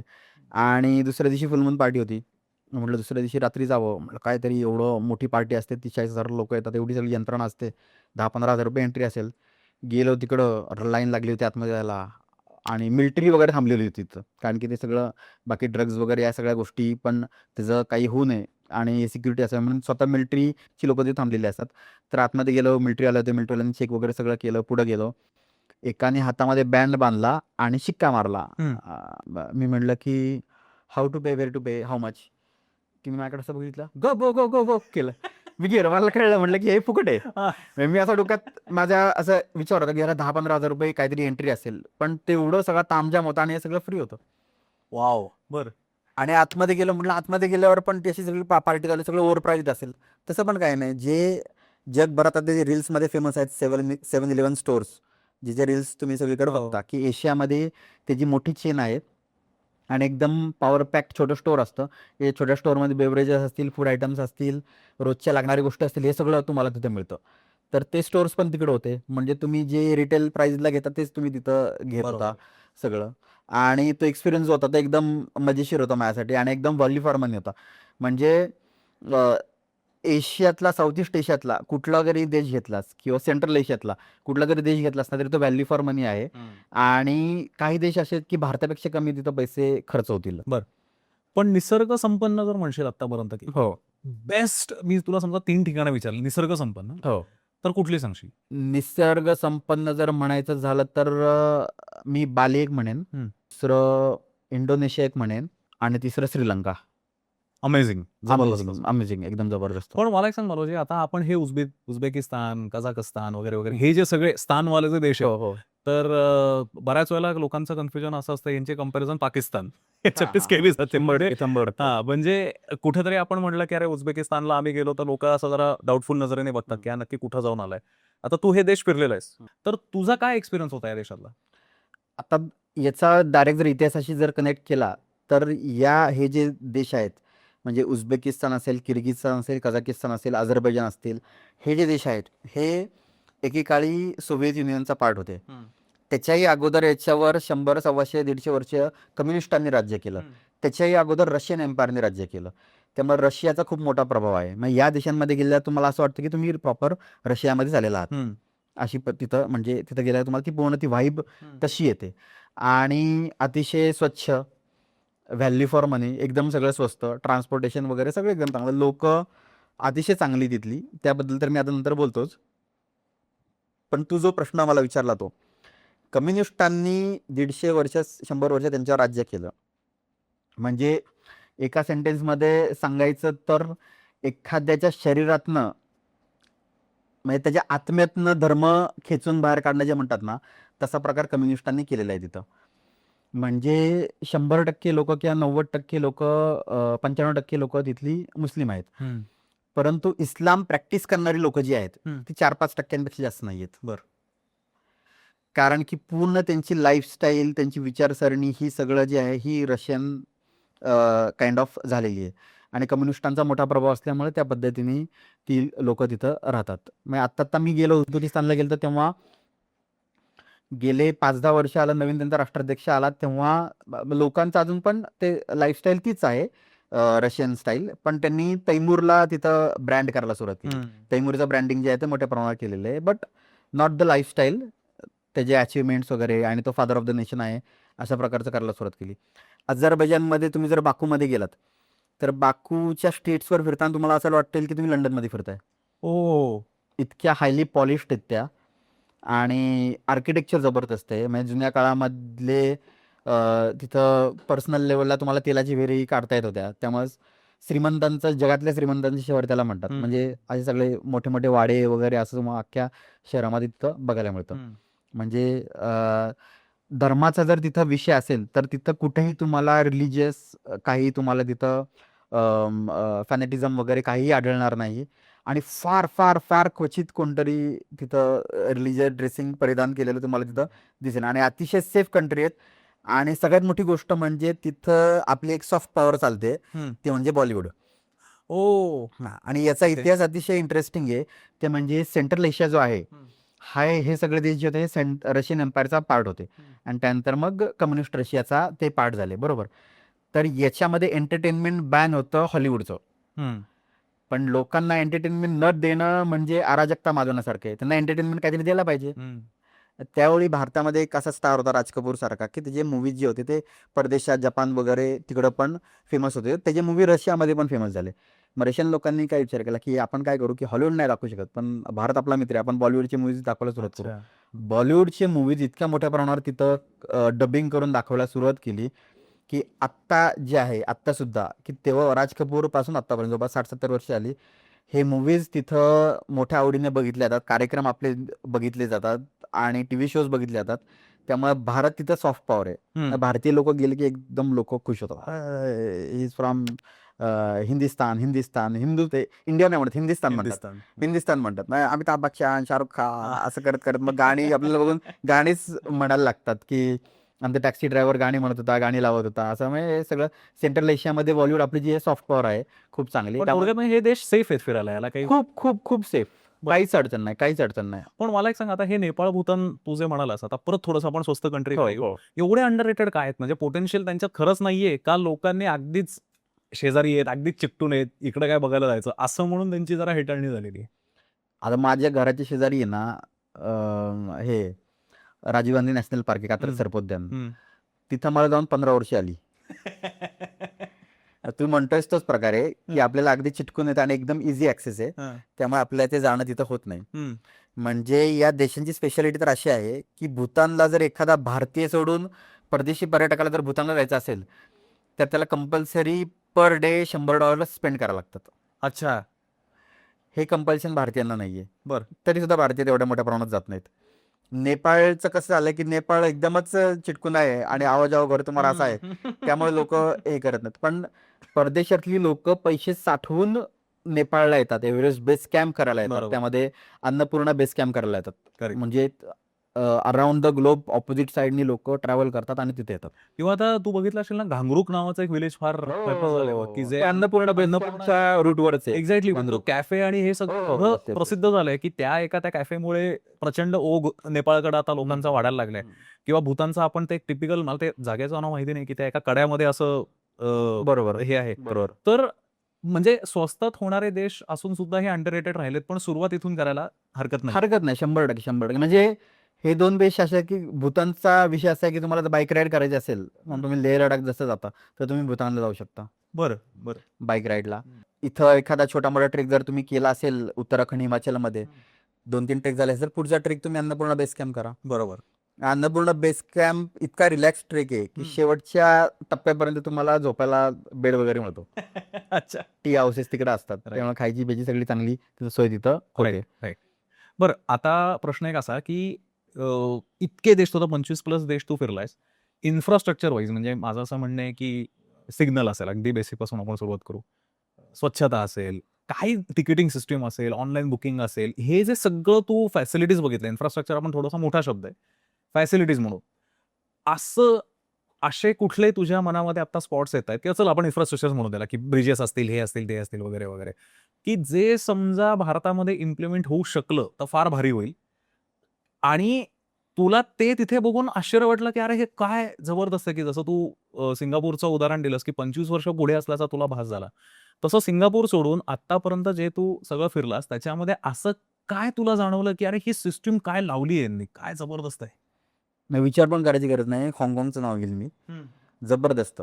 म्हणजे हाँगकाँगनी जेवढं जग जमिनीच्या वर उभं केलंय, तेवढं जमिनीच्या खाली उभं केलंय. म्हणजे एवढी परफेक्ट मेट्रो सिस्टीम जी आहे ती मी जगात अख्ख्या कुठं बघितली नाही. अख्खं हाँगकाँग कव्हर ते करतात त्यांच्या मेट्रो सिस्टीम्सनी. आणि त्याच्यामध्ये ऍक्च्युली 3 आयलंड आहेत. एक हाँगकाँग आयलंड आहे, जिथे तुम्ही ज्या सगळ्या उंच उंच इमारती बघता, ज्याला बिझनेस डिस्ट्रिक्ट म्हणतात, ते हाँगकाँग आयलंड आहे. दुसरं म्हणजे कावलून आहे. कावलून म्हणजे सगळेजण फिरायला गेल्यावर जिथं थांबतात, जिथं पूर्वी गाव होतं आणि त्या गावाचं आता एक मेगा सिटी जी झालेली आहे, तिमशा सुई वगैरे जे सगळे तिथं आहेत ते एक आहे. आणि तिसरं एक आयलंड, असे 3 तिथं आयलंड आहे. तर मोस्टली 2 जी महत्त्वाची आयलंड म्हणजे कावलून आणि कावलूनच्या समोर जे आहे ते हाँगकाँग आयलंड. हम्म. तर ते दोन्ही बेट आहेत. एकमेकांच्याकडे जायला त्यांना काय तसा रस्ता नाहीये. त्यांनी ब्रिज तर एक बांधलेलाच आहे हम्म. समुद्रावरनं, पण त्यांची मेट्रो समुद्राच्या खालनं जाते. ओ बर. आणि कळतच नाही आपण समुद्राच्या खालनं गेलो म्हणून. समुद्राच्या खालनं ती 1.5-2-3 किलोमीटरचा प्रवास करते आणि पलीकडे निघते बिझनेस डिस्ट्रिक्टमध्ये.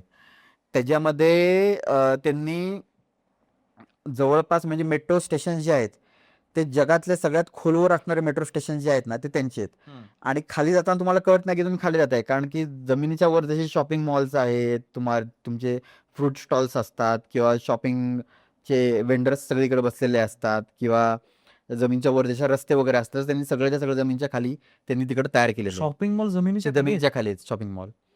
आणि जर एखाद्या मोठ्या कॉम्प्लेक्समध्ये मी असेल तर मला मेट्रो स्टेशनपर्यंत जायची गरज नाहीये. माझ्या शॉपिंग कॉम्प्लेक्सच्या आतमधनंच बेसमेंटमधनं वगैरे मला मेट्रोला कनेक्टिव्हिटी आहे. वाव.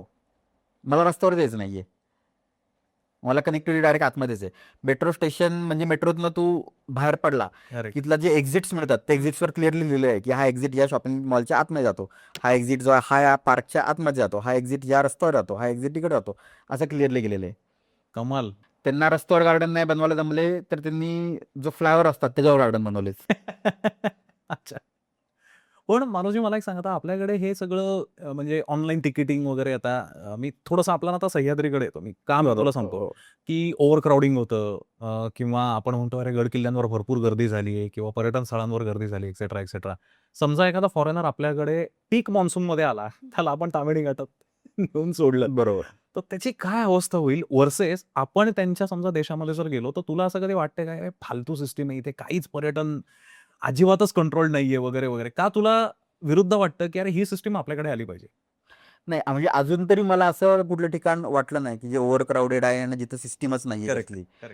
तर तिथं जे आहे ते आपल्याकडं आलं पाहिजे असं मला असं वाटतं की तिथं ज्या नॅचरली सेन्सिटिव्ह स्पॉट आहेत किंवा जे नॅचरल वर्ल्ड हेरिटेज आहेत किंवा त्याजवळ जाणारी तिथली जी महत्त्वाची ठिकाणं आहेत, कझाकिस्तानमध्ये आहेत, काही उझबेकिस्तानमध्ये आहेत, तर किंवा बाली वगैरे सारखी ठिकाणं जी असतील तर तिथे त्यांनी काय केलं आहे की क्राऊड कंट्रोल केलेलं आहे आणि ते ठराविकच लोक पुढे सोडतात. परफेक्ट. हां, तिथं काही यंत्रणा आहे म्हणजे पोलीस थांबतात किंवा काही काही ठिकाणी जिथं ऑनलाईन तिकिटिंग केले ना तिथे तिकिटिंग रिस्ट्रिक्ट केलेलं आहे की दिवसाला आम्ही 1,000 पास देणार आणि 1,000 पास म्हणजे तेवढीच लोक फक्त जाऊन येऊ शकतात, त्यापेक्षा जास्त तुम्हाला जाऊ शकतात. म्हणजे माउंट आगुंग असेल, तो ज्वालामुखीचा भाग आहे, किंवा मी ज्याला गेलो होतो तो एक वेगळाच भारी एक्सपिरियन्स होता की ज्वालामुखीच बघायला गेलो, तर ज्वालामुखीच्या वर गेलो आम्ही चालत चालत. बापरे. तर तिथं पण कसं असतं की लिमिटेड लोकांनाच ते सोडतात, कारण की ती ज्वालामुखी जो आहे रिजवरच आपण उभं राहिला असतो. रिज एवढी ती पातळ आहे की जास्त लोक झाले तर ते रिज तुटलेले लोक ज्वालामुखीत पडतील अशी परिस्थिती बनू शकते. आणि असं झालं मध्यंतरी. मग तसा ठिकाणी जे आहे ते एक प्रकारचं रेशनिंग करतात की तुम्हाला 50च लोक 100च लोक फक्त पास काढून विशेष जाऊ शकतात. ते नियोजन तुम्हाला आधी करायला लागतं तुम्हाला जर जायचं असेल तर. जसं मध्ये तू जसं म्हणालास त्याचं जर एक मोठं उदाहरण घ्यायचं झालं तर एव्हरेस्टवर झालं की त्यांनी जी क्लाइम्बिंग फी असते ती इतकी मोठी क्लाइम्बिंग फी आहे त्यांची, एवढी प्रचंड आहे, आणि ती कमवण्याच्या नादामध्ये त्यांनी बरेच पासेस त्यावेळी दिले एव्हरेस्टवर जाण्यासाठी. आणि एव्हरेस्टवर ट्रॅफिक जाम झालं, बरोबर. त्यात बरेच जण एक्सपायर झाले. तसा तो प्रकार आपल्याकडे सह्याद्रीत व्हायला नको. सह्याद्रीचं उदाहरण ह्याच्यासाठी तू सांगितलं ते महत्त्वाचं आहे. ते करणं, इम्प्लिमेंट करणं ऑनलाईन पासेस वगैरे इतकं इम्पॉर्टंट आहे की नंदादेवी नॅशनल पार्कमध्ये 2-3 असे स्पॉट आहेत की हे पर्यटकांनी पूर्णपणे विध्वंस करून टाकला. बरोबर. आणि आज अशी परिस्थिती आहे की तिथं तुम्हाला स्टे अलाउडच नाहीये. खरंय. तिथली जी जंगलं जी आहेत किंवा मेडोज जे आहेत ते तुम्हाला आता अलाउडच नाहीये स्टे. लोकांनी त्याचा इतका गैरफायदा घेऊन ते पूर्ण वाटोळं त्याचं करून टाकलं. बरोबर. मग सह्याद्रीमध्ये ही पॉलिसी आणणं गरजेचं आहे, कारण सह्याद्री सुद्धा natural world heritage eco sensitive zone आपण इको सेन्सिटिव्ह झोन आहे, त्याचा भाग आहे आपला सह्याद्री वेस्टर्न पण घाट. आता हे तू सगळा रोड ट्रान्सपोर्ट बघितलास इतक्या सगळ्या देशांमधल्या, किंवा आपण अगदी सोपं एक्झाम्पल घेऊ की फ्लायओव्हर्स. अगदी अजून मी अलीकडे येतो की ट्रॅफिक जॅम्स, सिग्नल तोडणं, जोर जोरात हॉर्न वाजवणं, कट मारणं वगैरे, हे प्रकार तू बाहेर कुठं बघितलंस? हॉकिंग बघितलं, आपल्यापेक्षा वर्स्ट बघितलं मी 2 ठिकाणी. एक म्हणजे आता परिस्थिती सुधारली आहे आत्ता, पण व्हिएतनाममध्ये की होचिमिन म्हणून त्यांचं जी पूर्वीचं सायगॉन त्या शहराला नाव होतं, तर ह्याला जगामध्ये बाईक्सचं शहर म्हणून ओळखलं जातं इतक्या प्रचंड प्रमाणात. म्हणजे सिग्नल सुटला ना की समुद्राची लाट कशी येते मोठीच्या मोठी, अशी अशी बाईक असे फ्लायवर त्याचे असे असे आहेत असे. हा. तर अशी मोठीच्या मोठी लाट येत, असं मी बघितलं. माझ्याकडे शूटिंग असेल तर मी देतो, की हजारो बाईक्स त्या फ्लायओव्हरवरनं खाली येतात. ते असं वाटतं की कुठलं मोठं सैन्य आलंय. आणि अजिबात कशाचा कशाला ताळमेळ नाही. चौकात आल्यावर वळतात, तिकडची लोक इकडे वळतात, तिकडची लोक इकडे वळतात. मग एकमेकांना ऍक्सिडेंट होत नाहीत, ही देवाची कृपा. पण तिथं अजिबात कशाचा कशाला ताळमेळ नव्हता सायगॉनमध्ये त्यावेळी. आता मी असं ऐकलं की चांगली परिस्थिती आहे. आपल्यापेक्षा वर्स्ट परिस्थिती म्हणजे, मी आता इजिप्तला गेलेलो होतो, तर कैरो सिटी जी आहे, तर अख्ख्या आफ्रिकेतलं सगळ्यात जास्त पॉप्युलेटेड ठिकाण म्हणजे कैरो आहे. बरं. कैरोमध्ये एवढं प्रचंड ट्रॅफिक आहे, आणि त्यांची लोक म्हणतातच की we follow rule when there is police, when no police we follow no rules. अशा प्रकारचा त्यांचा तो प्रकार आहे. आणि कैरोमधल्या जर तू गाड्या बघितल्या तर अशी कुठली गाडी दिसणारच नाही की ज्यावर स्क्रॅच नाही. अच्छा. नवी नवी कोरी गाडी असेल ना तरी 2 महिन्याची गाडी तरी ज्यावर स्क्रॅचेस आहेत, म्हणजे तुला कळलं की लोक Correct. कशा पद्धतीने गाड्या चालवतात. करेक्ट. पण असं सगळ्यात आहे. शिस्तशीर ट्रॅफिक कुठे बघितलं? शिस्तशीर ट्रॅफिक मी बघितलं सिंगापूरमध्ये. बरं. मुळात तसं ट्रॅफिक जॅम्स वगैरे तिथं पण होतात, पण ते एकदम नियंत्रित आहेत. आणि टेक्नॉलॉजी त्यांनी अतिशय चांगली वापरलेली आहे. त्यामुळे आता लोकांना इंटिमेशन येतं की या रोडला ट्रॅफिक आहे, त्या रोडला ट्रॅफिक आहे. हो. त्या पद्धतीने ते सगळं मॅनेज होतं. आणि पब्लिक पार्किंग जे असतात ना, तर पब्लिक पार्किंगला सुद्धा बोर्ड्स लावलेले असतात की पब्लिक पार्किंगमधले एवढे स्पॉट ऑक्युपाईड आहेत आणि एवढे राहिलेले आहेत. मी आता तुम्हाला मॉल्समध्ये आता दिसायला लागले की बाहेर बोर्ड लावलेला असतो आणि तिथं लिहिलेलं असतं की 100 पार्किंगमधले 80 ऑक्युपाईड आहेत आणि 20 फ्री आहेत. बरोबर. तसं तिथं पब्लिक पार्किंगला आहे. पब्लिक पार्किंगला बोर्ड लावलेले आहेत की 80 ऑक्युपाईड आहेत, 20 फ्री आहेत असं. आणि रोड ट्रान्सपोर्टमध्ये माझ्यासमोर डोळ्यासमोर एक ॲक्सिडेंट झालेला होता, आणि डेंजर ॲक्सिडेंट होता. म्हणजे आपल्याकडं तर झालाच नाही पुण्यात मिनिट ॲक्सिडेंट, तर डायरेक्ट ठोकाठोकीला मारामारीला सुरुवात झालेली असती. जोरात त्याची एकाची जो ज्याने ॲक्सिडेंट केला ती सुपर कार होती, आणि त्याने साधा एक निसानची एक दुसरी कार होती, साधी कार होती आपली, नॉर्मल सर्वसामान्य माणूस वापरतो, त्याला तिने गाडी ठोकली. आणि ती गाडी प्रॉपर अशी स्किट होत पुढे जाऊन डिवायडरला धडकली. तर मग तो त्या सुपर कारमधला माणूस बाहेर आला, हिराधिका काहीतरी होती तो. तिने आतमध्ये जाऊन ते एल्डरली कपल होतं, त्या दोघांना बाहेर काढलं आणि त्यांना विचारलं तुम्हाला काय झालंय का, काय झालं का. मग दोघांची अशी हात रस्त्यावर बसून माफी वगैरे मागितली. ज्यांनी ॲक्सिडेंट केला त्यांनीच पोलिसांना फोन केला. पोलीस आले. पोलिसांनी पहिल्यांदा तिथे बॅरिकेड्स लावले, त्यांना बाजूला घेतलं सगळ्यांना, गाड्या क्रेनने थोड्याशा बाजूला घेतल्या, आणि नंतर मग पंचनामा केला तिथं. दोघांना विचारलं. मग तो म्हणाला की जेवढे डॅमेजेस झाले असतील ते पण देतो, आणि त्यांना जो मानसिक त्रास झाला त्याबद्दल पण मी कम्पेन्सेशन द्यायला तयार आहे. Wow. ते जर कोर्टात गेले तर त्या पद्धतीने आपण, त्यांची इच्छा म्हणजे त्यांच्यावर डिपेंड. मग ते म्हणाले की ठीक आहे, आम्हाला काय कोर्टात नाही जायचं. आणि मग त्यांचं काय ते कम्पेन्सेशन त्यांनी ते केलेलं असेल. पण इतका सिस्टमॅटिकली त्यांनी तो प्रॉब्लेम सॉल्व्ह केला. म्हणजे एवढा ऍक्सिडेंट मोठा होता, असा काही साधा नव्हता. त्याचं ते मागचं सगळी बाजू उडाली त्या समोरच्या पॅसेंजरची. नाही, जी सुपर कार होती त्याचा अख्खा कॉर्नर उडालेला होता. तर दोघांना वैयक्तिक जे नुकसान होईल ते होईलच, पण ह्यांनी स्वतः नुकसान भरून दुसऱ्याचं पण संपूर्ण कम्पेन्सेशन तिथं दिलं, आणि हॅप्पी नोटवर ते सगळं एंड झालं. हे अनबिलिव्हेबल आहे हे. म्हणजे ऐकणं सुद्धा की माझ्याकडनं ऍक्सिडेंट झाला तर मीच पोलिसांना बोलवलं आणि विदाऊट हातापायी हे प्रकरण नाही एकदम रिझॉल्व्ह झालं, खरं सांगायचं तर. मला एक सांग, आता परदेशात गेल्याच्या नंतर आपण सगळ्यात मोठा आपल्याला म्हणजे भीती कसली आहे तर फसवणूक. बरोबर. होणार हो हो. तर कुठल्या प्रकारची फसवणूक होण्याची शक्यता जनरली असते आणि ती कशी टाळायची? याच्यामध्ये 2-3 प्रकारच्या फसवणूक असतात. आता आपला योगेश ह्याला गेला आफ्रिकेला, तर आफ्रिका असा देश आहे की तिथं गव्हर्नमेंट लेवललाच करप्शन आहे.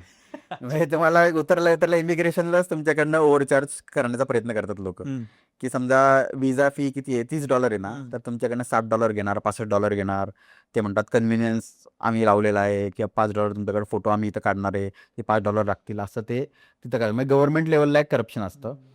दुसरं करप्शन जे आहे की तुम्ही ज्या क्राऊडी भागामध्ये, जिथं क्राऊड जास्त आहे त्या भागामध्ये जाता, तर तिथं बाकीचे एलिमेंट्स असतात जे तुम्हाला फसवण्याचा प्रयत्न करतात. आता मी स्वतः बघितलेली गंमत सांगतो. 2 ठिकाणी झगडला. एकच स्कॅम 2 देशामध्ये बघितला मी. एक दुबईमध्ये बघितला आणि एक बँकॉकमध्ये बघितला. आम्ही फॅमिलीसोबत होतो दोन्ही ठिकाणी. की मी रस्त्याने जात होतो आणि आपलं काय, आपण हेल्दी आहे, थोडंसं पोट वगैरे सुटलेलं आहे. तर एक माणूस आला आणि मला म्हणाला की भाईजान इधर आओ. मी म्हटलं की काय झालं. म्हटलं की अरे आपका पेट निकला हुआ है, मैं आपको ऐसा दवाई दूंगा फ्री में, कुछ पैसा नहीं उसका लगेगा, फ्री में ऐसा दवाई दूंगा कि एक 20 दिन में एकदम आप फिट हो जाओगे. म्हटलं की ठीक आहे बताओ. मग ते मला रश होता, मला जायचं होतं एक ठिकाणी. मग तो नाही नाही मेरे साथ आपको आना पडेगा. बोले अरे अभी मेरे पास वक्त नहीं है, मैं जाता हूँ, तुम बताओ मेरे को. त्यांनी 1-2 इन्ग्रेडियंट सांगितले. म्हटलं की बाकी इन्ग्रेडियंट्स की तेरे तुमको मेरे को मिलना पडेगा. त्यांनी फोन नंबर दिला. म्हटलं फोन करता हूँ. मी घाईत होतो, नाहीतर माझा ओढूनच नेत होता. मी गेलो नंतर. नंतर जेव्हा मी भारतात परत आलो, तेव्हा एका व्लॉगरनी तो व्हिडिओ केलेला होता, की अशा पद्धतीचा तो स्कॅम आहे म्हणून. ते काय करतात, की औषध देण्याच्या बहाण्याने तुम्हाला दुकानात बोलवतात आणि तुम्हाला म्हणतात, की ₹500 औषध आहे आणि तुम्हाला एक बाटली देतात 100 ग्रॅमची आणि नंतर म्हणतात, की हे ₹500 पर ग्रॅम आहे म्हणून. मी ₹100 किती होतात, ते ₹50,000 काहीतरी होतात. ते पैसे तुमच्याकडनं ते घेतात. ₹500 पर ग्रॅम आहे. पर ग्रॅम आहे. अच्छा. नंतर गेल्यावर सांगतात हां. तिथं, म्हणजे देताना, पैसे हो. घेताना. असा असा एक स्कॅम आहे. परत त्याच्यामध्ये काय म्हणतात त्याला, तुमच्याकडनं जे हातचलाखी करून पैसे काढतात, तशा प्रकारचे स्कॅम्स तर मी भरपूर ठिकाणी बघितलेत. आणि त्याच्यामध्ये तुम्हाला असं सांगतात, की तुम्हाला ब्रँडेड कपडे देतो, ब्रँडेड बॅग्स देतो, आमच्याबरोबर चला. कोपऱ्यातल्या एखाद्या दुकानात की आतमधल्या लेनमध्ये घेऊन जातात आणि मग तुमचे दागिने वगैरे काढून घेतात. अशा गोष्टी पण काही देशांमध्ये घडतात. मग सगळीकडे असं होत नाही, पण काही ठिकाणी, काही भागांमध्ये जाऊ नये. जो भाग आपल्याला माहीत नाही तो, जो टुरिस्ट एरिया आहे, तिथं जर आपण फर्स्ट टाईम गेलो असेल, त्याच भागामध्ये तुम्ही स्टिक राहावं. दुसऱ्या भागांमध्ये तुम्ही जर जाणार असाल, तर तुमचा त्या देशातला, त्या शहरातला जाणकार कोण मित्र असेल, Correct. तर त्याच्यासोबत तुम्ही जायला पाहिजे. एकटं कुठेही तुम्ही फिरायला नाही पाहिजे. मग ही तुमची तुम्हाला स्वतः काळजी घेतली पाहिजे. परत त्याच्यामध्ये दुसरा एक असा एक प्रॉब्लेम, अजून एक असा एक स्कॅम असतो, की जो हनी ट्रॅपवाला आहे. तो काय उलगडून सांगण्याची गरज नाही, पण कोणतरी येणार आणि तुम्हाला फोटो दाखवणार, चला चला आमच्यासोबत असं तसं, आणि त्याच्यामध्ये पण तुम्हाला ते मोठ्या अमाऊंटला ट्रॅप करू शकतात. त्यामुळे मग तुम्ही व्हिजिलंट राहणं गरजेचं आहे. आणि एखाद्या देशामध्ये जाणार असाल, तिथं जर्नी करणार असाल कुठल्याही बिझनेससाठी किंवा फॉर टुरिझम पर्पज, तर तुम्ही तिथं भरपूर वाचलं पाहिजे. तिथले स्कॅम्स बरोबर. वगैरे असतील त्याबद्दल पण तुम्ही तिथं वाचलं पाहिजे. कारण मला एक भीती काय वाटते माहिती आहे का, मी समजा एखादा ट्रॅव्हल एजंट तिथला लोकल पकडला. हो. आता फॉर एक्झाम्पल तो मला फोटो दाखवतोय 5 स्टार हॉटेलचे, की तुम्हाला मी तुमची सोय करतो म्हणून. हो. पण तिथे गेल्याच्या नंतर मला एकदम सबस्टँडर्ड हॉटेल मिळालं किंवा त्यांनी मला सांगितलं, की एक प्रायव्हेट कार मी तुमच्यासाठी बुक करतोय आणि 4-5 जण त्यांनी कोंबल्याने सांगितलं, "नाही आता ॲडजस्ट करा." हो. हे जे, कारण तो माणूस मला माहिती नाहीये, ज्याच्या थ्रू मी तिथे बुकिंग करतोय. म्हणजे फॉर एक्झाम्पल समजा मी बुकिंग नाही केलं. माझे पहिले 2 देशच मला फिरायचे असं पकडून चाल. आणि मला ट्रॅव्हल कंपनीवर जायचं नाहीये, कारण मला ती त्यांच्या वेळापत्रकाची बंधनं नको आहेत. बरोबर. तर एक आपण सिंपल वे काय करतो, की आता समजा मालोजी जाऊन आलाय, मी विचारतो, "अरे, काय थायलंडमध्ये तुझा कोण तिथला ओळखीचा आहे?" उदाहरण सांगतो. हो. तर मी त्याच्यावर विश्वास ठेवून बुकिंग करणार, त्याला पैसे ट्रान्सफर करणार आणि गेल्यानंतर पिक्चर वेगळंच दिसतं काहीतरी. सगळा बरोबर. ट्रॅव्हल एक्सपिरियन्स खराब होतो. हो. तर ह्याच्यापासून वाचण्यासाठी काही उपाय आहेत का? हो, डेफिनेटली याच्यावर वाचण्यासाठी 2-3 उपाय आहेत. पहिली गोष्ट म्हणजे मी आधीच सांगितलं होतं ट्रिप ॲडवायझर. तर ट्रिप ॲडवायझरवर ट्रॅव्हल एजन्सीजचे पण रिव्ह्यू असतात. अच्छा. मग तिथं 4 स्टार, 5 स्टार किंवा 4.5 स्टार असे रिव्ह्यू असलेले जे असतील आणि त्याचे रिसेंट एक्सपिरियन्सेस पर्यटकांनी खाली लिहिलेले असतात, ते तुम्ही वाचू शकता. दुसरी गोष्ट म्हणजे ऑनलाईन तुम्ही काही गोष्टी बुक करता, तर त्याच्यामध्ये 2 ॲप आहेत. क्लूक म्हणून एक ॲप आहे आणि गेट युअर गाईड म्हणून एक ॲप आहे. तर ह्या 2 ॲपवर तुम्ही ट्रॅव्हल एक्सपिरियन्स असतील किंवा तिथले साईट सीइंग असतील किंवा ट्रान्सफर्स जे असतात त्यासुद्धा बुक करू शकतात. बरं. मग त्यामध्ये तुम्ही प्रायव्हेट ट्रान्सफर, पब्लिक ट्रान्सफर हे करू शकता. त्याच्यामध्ये पण ते काय म्हणतात, तो एक्सपिरियन्स चालवणारी कंपनी कुठली आहे, त्या कंपनीचं रेटिंग काय आहे, ते सुद्धा त्यामध्ये येतं.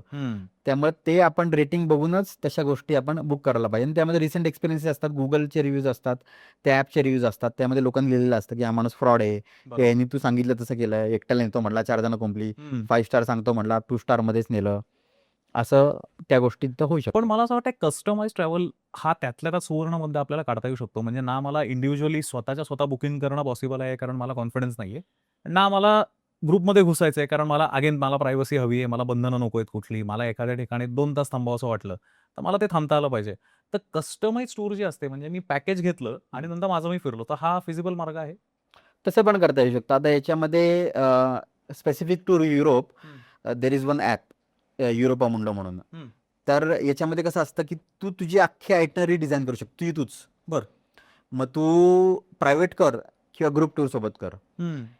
पण त्याच्यामध्ये कसं आहे, ती विन विन सिच्युएशन आहे for traveller and for tour agencies. बरोबर. विन विन सिच्युएशन का आमचं अप फ्रंट कॉस्ट दिसते, बरोबर. की मला कितीला पडणार आहे, आणि तो कम्पेअर करू शकतो. युरोपा मुंडो बाकीच्यांपेक्षा त्या तुलनेने स्वस्त आहे. त्याच्यामध्ये तू युरोपची टूर जी आहे 4-5 देशांची, ती डिझाईन केलीस तर ती तू रिझर्व करू शकतो, तू बुक नाही करू शकत. ओ ओके. मग मग याचा याचा अर्थ काय? हा, मग ह्याच्यामध्ये तू रिझर्व केला ना, तर रिझर्व केल्यावर ते कोड जनरेट होतो. तो कोड काय करायचा, तू घ्यायचा आणि तुझ्या ओळखीच्या कुठल्या तरी ट्रॅव्हल एजंटला द्यायचा. बरं. तो ट्रॅव्हल एजंट तुला जी कॉस्ट दिसते ना, त्याच कॉस्टमध्ये तुला ती टूर देणार. अच्छा. पण त्याच्यामध्ये ट्रॅव्हल एजंटला पण काहीतरी मिळतं, तुला पण टूर मिळते, आणि तुला असिस्ट करायला तू ज्याच्याकडनं टूर घेतली तो माणूस असतोच. म्हणजे तुला जर काय प्रॉब्लेम झाला, तू डायरेक्ट याला फोन करून हम्म. बोलू शकतो, "ए अरे काय उद्योग झाला, बरोबर बघ जरा." म्हणजे ती माझी विन सिच्युएशन आहे. मग एक कस्टमाइज्ड पण तुला तुझं करता येतं. करेक्ट. म्हणजे हा सगळ्यात सोपा ऑप्शन आहे आपल्याला हा, करण्यासाठी. तुझं कस्टमायझेशन तू करू शकतो. हा मी एक जस्ट सांगितलंय युरोप पुरतं, पण असं सगळ्याच देशांमध्ये काही ना काही आहे जे तुम्ही ते करू शकतो. तू फिरवला सगळ्यात महाग देश कुठला? मला असं वाटतं हाँगकाँगच असेल. की जिथे प्रचंड पैसा हो, हो, हो. खर्च होतो म्हणजे म्हणजे इथं- पाण्यालाच आम्हाला ₹50 वगैरे पाण्याला जायचे अच्छा. एका बाटलीला. बरं. हां, आणि छोटी अर्धा लिटरच्या बाटलीला ₹50 वगैरे जायचे आम्हाला. बरं. फूड खूप महाग होतं, स्टे खूप महाग होता. बरोबर. आम्ही हॉस्टेलला राहिलो होतो, तर त्यावेळी हॉस्टेल ₹3,000-4,000 आम्हाला हॉस्टेल जायचे. असा एखादा देश जिथे तू परत कधीच जाणार नाहीस. म्यानमारमध्ये नाही जाणार परत. काय कारण आहे? नाही, म्यानमारमध्ये काय हवं, आता सध्या अंदाबुंदी आहे सगळी. हो. जसं एक प्रकारे गव्हर्नमेंट तिथं शासन करत नाही अशी परिस्थिती आहे, आणि त्याच काळामध्ये मी गेलेलो होतो. ते पण मला ते बघायचं होतं, आपला शेवटचा आपला बादशाह कोण, बहादूर शाह जफरची समाधी मला बघायची होती. बरं. तिथं असं तुळशीबागेसारखा एरिया एकदम क्राऊडी रंगूनमध्ये, तिथं ते होतं. तर त्याच्यामुळे मला तिथं मी गेलेलो होतो. नाही, पण हे आता तू सांगतोयस की तो देशच तसा आहे. ट्रॅव्हल एक्सपिरियन्स खराब झाला म्हणून मी जाणार नाही. असं कुठे घडलंय का? खरं तर ना, ट्रॅव्हल एक्सपिरियन्स खराब अजून तरी कुठं झालं नाही नाही. झालेला. नाही, कुठंच नाही झाला माझा ट्रॅव्हल एक्सपिरियन्स खराब. बाली या देशाकडे आपण येऊया, की बाली या देशामधलं ओव्हरऑल हिंदुइझम जे काही आहे किंवा बालीचं कल्चर आणि काही हेरिटेज असेल त्याच्याबद्दल काय सांगशील? बालीमध्ये खरं तर एअरपोर्टवर उतरल्याच गणपती एक मोठी मूर्ती आपल्याला दिसते. आणि म्हणजे आम्ही जेव्हा गेलो होतो तेव्हा आमच्यासाठी तो औत्सुक्याचा भाग होता. आम्ही फक्त ऐकून होतो. म्हटलं की आपण तिथे जाऊन कल्चरसुद्धा बघूया. तर गमतीचा भाग असा आहे की तिथं त्यांचा जो कुलदेव आहे, दुसऱ्या दिवशी आमचा जो पुरा बैसाखी म्हणून त्यांचा एक डोंगरावर एक मॉन्युमेंटवर अतिशय जुनं देवस्थान आहे त्यांचं. पुरा बैसाखी म्हणून म्हणतात. पण आणि काय झालं की मधल्या काळामध्ये लोकांनी अतिशय बॅड रिव्ह्यूज त्या ठिकाणाबद्दल दिले. कारण काय आहे की ते आहे तिथल्या लोकांचं कुलदैवत. बरं. आणि लोकं तिकडं जाऊन, आपली कुठली लोकं असतील टुरिस्ट, तिकडे जाऊन ते टुरिस्ट सारखं वागतात. त्यांचं जे बिहेवियर असतं असं. त्यामुळे त्यांच्या त्या सॅनिटीला थोडासा धक्का बसतो. बरोबर. आणि त्याच्यामुळे त्यांनी लोकांशी थोडंसं ॲरोगंटली वागायला सुरुवात केली. त्यामुळे ते ठिकाण आता तिथं लोकं जात नाहीत. टुरिस्ट जात नसल्यामुळे ते अजून वैशिष्ट्यपूर्ण झाले, कारण आम्हाला त्यावेळी जायला मिळालं. आम्ही त्यांचा प्रॉपर गाईड घेतला होता. आणि नंतर आमच्या लक्षात आलं की या लोकांचा जो कुलदेव आहे हा शिव आहे. ओ. आणि ते कुलदैवतेचं त्यांचं मंदिर आहे. त्यामध्ये 3 मोठी त्या ठिकाणी हे आहेत, काय म्हणतो आपण त्याला, गोपूर. 3 मोठी गोपूर आहेत. त्यातला सगळ्यात जो उंच जो आहे तो शंकराचा आहे. बरं. त्यानंतर विष्णूचा आहे आणि त्यानंतर ब्रह्माचा आहे. बरं. तर ब्रह्मा, विष्णू, महेशचं असं ते त्यांचं कुलदैवत, त्यांचं मंदिर तिकडं आहे. आणि त्या मंदिराला व्हिजिट दिली, आणि त्यांच्या मागच त्यांचा जो नैसर्गिक देव आहे अगुंग, जो ज्वालामुखी आहे, तो त्या अगुंग ज्वालामुखीच्या खरं तर पायथ्यालाच हे मंदिर सगळं आहे. आणि त्यांची अशी भावना आहे की या मंदिराचं वैशिष्ट्य असं आहे की हे लोकांना तिथं वाचवतं संकटापासून. कारण अगुंग ज्वालामुखी 2दा इरप्ट झाला. त्या मंदिराच्या बाजूनी 2दा गेला. जसं आपलं केदारनाथच्या दगडाचं जशी स्टोरी आहे, तशी स्टोरी त्या मंदिराची आहे. त्यामुळे लोकांची त्या देवावर श्रद्धा आहे. आणि त्याच सोबत जी पंचमहाभूत जी आहेत त्यांची सुद्धा ती लोक पूजा करतात. म्हणजे ऊन, वारा, पाऊस, सूर्य यांची सुद्धा करतात. आणि अचिंत्य म्हणून देव आहे त्यांचा, की जो मूर्त स्वरूप नाहीये, एक फक्त चौथरा असतो. आणि त्याला जे सारुंग म्हणून जे असतं ते बांधतात साईडला. जसं आपण कमरेला बांधतो वस्त्र, तसं ते सारुंग म्हणून वस्त्र असतं ते तुम्हाला, आणि ते घालूनच तुम्हाला मंदिरात जायला लागतं त्यांच्या कुलदैवतेच्या. तर ती एक इंटरेस्टिंग स्टोरी आहे. त्यांची लग्न कार्य जी असतात त्यांचं त्या ठिकाणी मुलाचं बारसं जे असतं ती करण्याची जी पद्धत जी आहे ती एक्झॅक्ट आपल्यासारखी आहे त्या लोकांची. परत त्यांचं तिथं कसं आहे की बालीमध्ये एक गोष्ट अशी आहे की संपूर्ण देश जो होता हा पूर्ण आधी हिंदू होता, आणि त्यानंतर मग तो कन्वर्ट झाला इस्लाममध्ये. मग त्याच्यामध्ये जी काही हिंदू राजघराणे जी होती ती सगळी 1-2 बेटांवर तिथं आली. त्यातलं एक बेट म्हणजे हे बाली बेट आहे. तर त्यामुळे बाली बेटावर 90% 95% हिंदू लोक जे आहेत, तेव्हा मॅक्झिमम लोक असं म्हणतात की आम्ही राजघराण्यातले आहोत. ज्यावेळी कुणाचा तिथं मृत्यू होतो, त्या मृत्यू झाल्यावर अतिशय मोठं त्याचं प्रोसेशन जे असतं ते काढलं जातं आणि हे बघायला जगभरातनं लोक येतात. लाखेचे मोठमोठे पुतळे जे असतात 40-50 फुटाचे ते बनवले जातात. त्याच्या आतमध्ये ती बॉडी ठेवली जाते आणि ते प्रोसेशन पुढे गेल्यावर त्यांचं आत्ता एक अतिशय फेमस तिथलं ठिकाण आहे, टुरिस्ट अट्रॅक्शन आहे, द मंकी फॉरेस्ट म्हणून, द सेक्रेड मंकी फॉरेस्ट. तर त्या मंकी फॉरेस्टच्या आतमध्ये खूप मोठा चौथरा केलेला आहे, जवळपास 150-200 फुटाचा.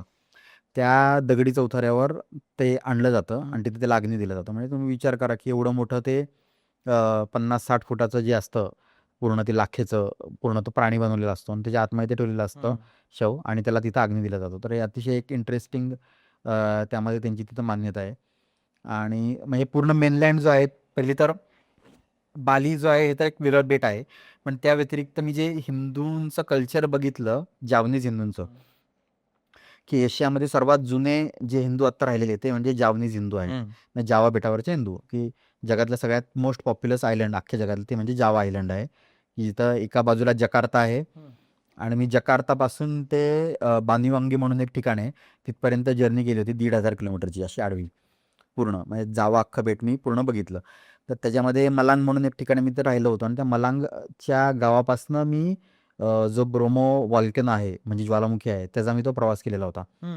तर ब्रोमो खरं तर हा अपभ्रंश आहे. त्या ज्वालामुखीचं नाव आहे ब्रह्मा. अच्छा. म्हणजे तुम्ही नंतर जर फोटो बघालाच की असा समोर ब्रह्मा ज्वालामुखी आहे, ब्रह्माच्या मागं सुमेरू आहे, म्हणजे ते महामेरू पण म्हणतात. बरं.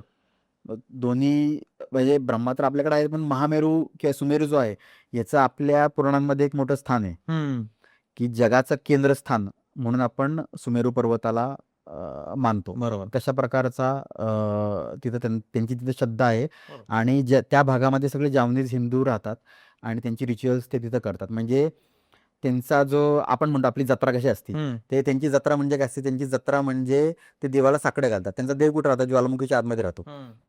मग हे लोक कोंबड्या असतील किंवा नैवेद्य असेल तो घेऊन ज्वालामुखी चढतात आणि ज्वालामुखीतून आतमध्ये हे सगळं टाकतात खाली आणि देवाला साकडे घालतात की देवा मला हे करा. मग त्यांचा जो वार्षिक एक उत्सव तिथं असतो जावनीज हिंदूंचा आणि तो बघायला सुद्धा जगातनं लोक येतात. तर हे हिंदूच कल्चर आहे तिथलं, पण अतिशय इंटरेस्टिंग वेगळं थोडंसं तिथं बघायला मिळतं. म्हणजे लोकांची नावं अर्जुन, इंद्र, भीम, नकुल अशी मी बघितलीत बालीमध्ये. नाही, बालीमध्ये तर असू शकतात, काही अडचण नाही. बालीमध्ये तर पुतळे आहेत मोठमोठे, तो तर बालीमध्ये. पण मेन मी म्हणतोय की जो मुस्लिम बहुल 90-95% मुस्लिम बहुल जो भाग आहे जावाचा, जावा सुमात्रा हा जो भाग आहे, तर तिथं लोकांची नावं ही आहेत आणि आडनाव मुस्लिम आहे. कमाल. हे अर्जुन नाव आहे आणि आडनाव मुस्लिम आहे. म्हणजे मुस्लिम घरांमध्ये तिथं तुम्हाला महाभारत आणि रामायणातली लोकांची नावं तिथं दिलेली आहेत. मग इतका कल्चरल इन्फ्लुएन्स जो आहे, हा कल्चरल इन्फ्लुएन्स जसा इंडोनेशियामध्ये तसा मलेशियामध्ये सुद्धा आहे. मलेशियामध्ये तुम्हाला असंच बघायला मिळतं. मलेशियामध्ये सुद्धा राजघराण्यातली जी तिथं पण तशी थोडीशी सिस्टम आहे. थायलंड, मलेशिया या देशांमध्ये, कंबोडिया या देशामध्ये एक प्रकारची थोडीशी कॉन्स्टिट्युशनल मोनार्च तिथं असतो आणि एक प्रकारे अर्धी राजेशाही अर्धी लोकशाही अशा पद्धतीने त्यांचं ते आहे. तिथं पण ते राजे सगळे मुस्लिम आहेत, पण नावाच्या अगोदर कोण राजा लावतंय, कोण राजकुमारी लावतंय आणि फर्स्ट नेम जे आहे त्यांचं ते हिंदू आहे, मग सेकंड नेम जे आहे ते मुस्लिम आहे मलेशियामध्ये पण. तर त्या पद्धतीने म्हणजे अतिशय इंटरेस्टिंग ते कल्चर, म्हणजे कल्चर बघायला पण तिथलं असं मजा येते. भाषेचा प्रॉब्लेम कसा रिझॉल्व्ह करायचा? म्हणजे आता वेगवेगळ्या देशांमध्ये आता हिंदी पहिला प्रश्न असा, आता इतके देश तू फिरलायस त्याच्यामध्ये हिंदी कळणारे देश कुठले? दुसरी म्हणजे मला वाटतं नेपाळ असेलच त्याच्यामध्ये. पण हिंदी कळणारे देश कुठले? जर समजा टोटली वेगळी भाषा आहे, की ना हिंदी सुद्धा कळते आणि इंग्लिशची सुद्धा बोंबाबोंब असू शकते काही देशांमध्ये. तर यावेळेला कसं रिझॉल्व्ह करायचं? म्हणजे काय करायचं अशा वेळेला? याच्यामध्ये सरसकट हिंदी कळणारा जो रिजन बघितला बऱ्याच देशांचा जो आपण म्हणू शकतो तो गल्फ रिजन. बरं.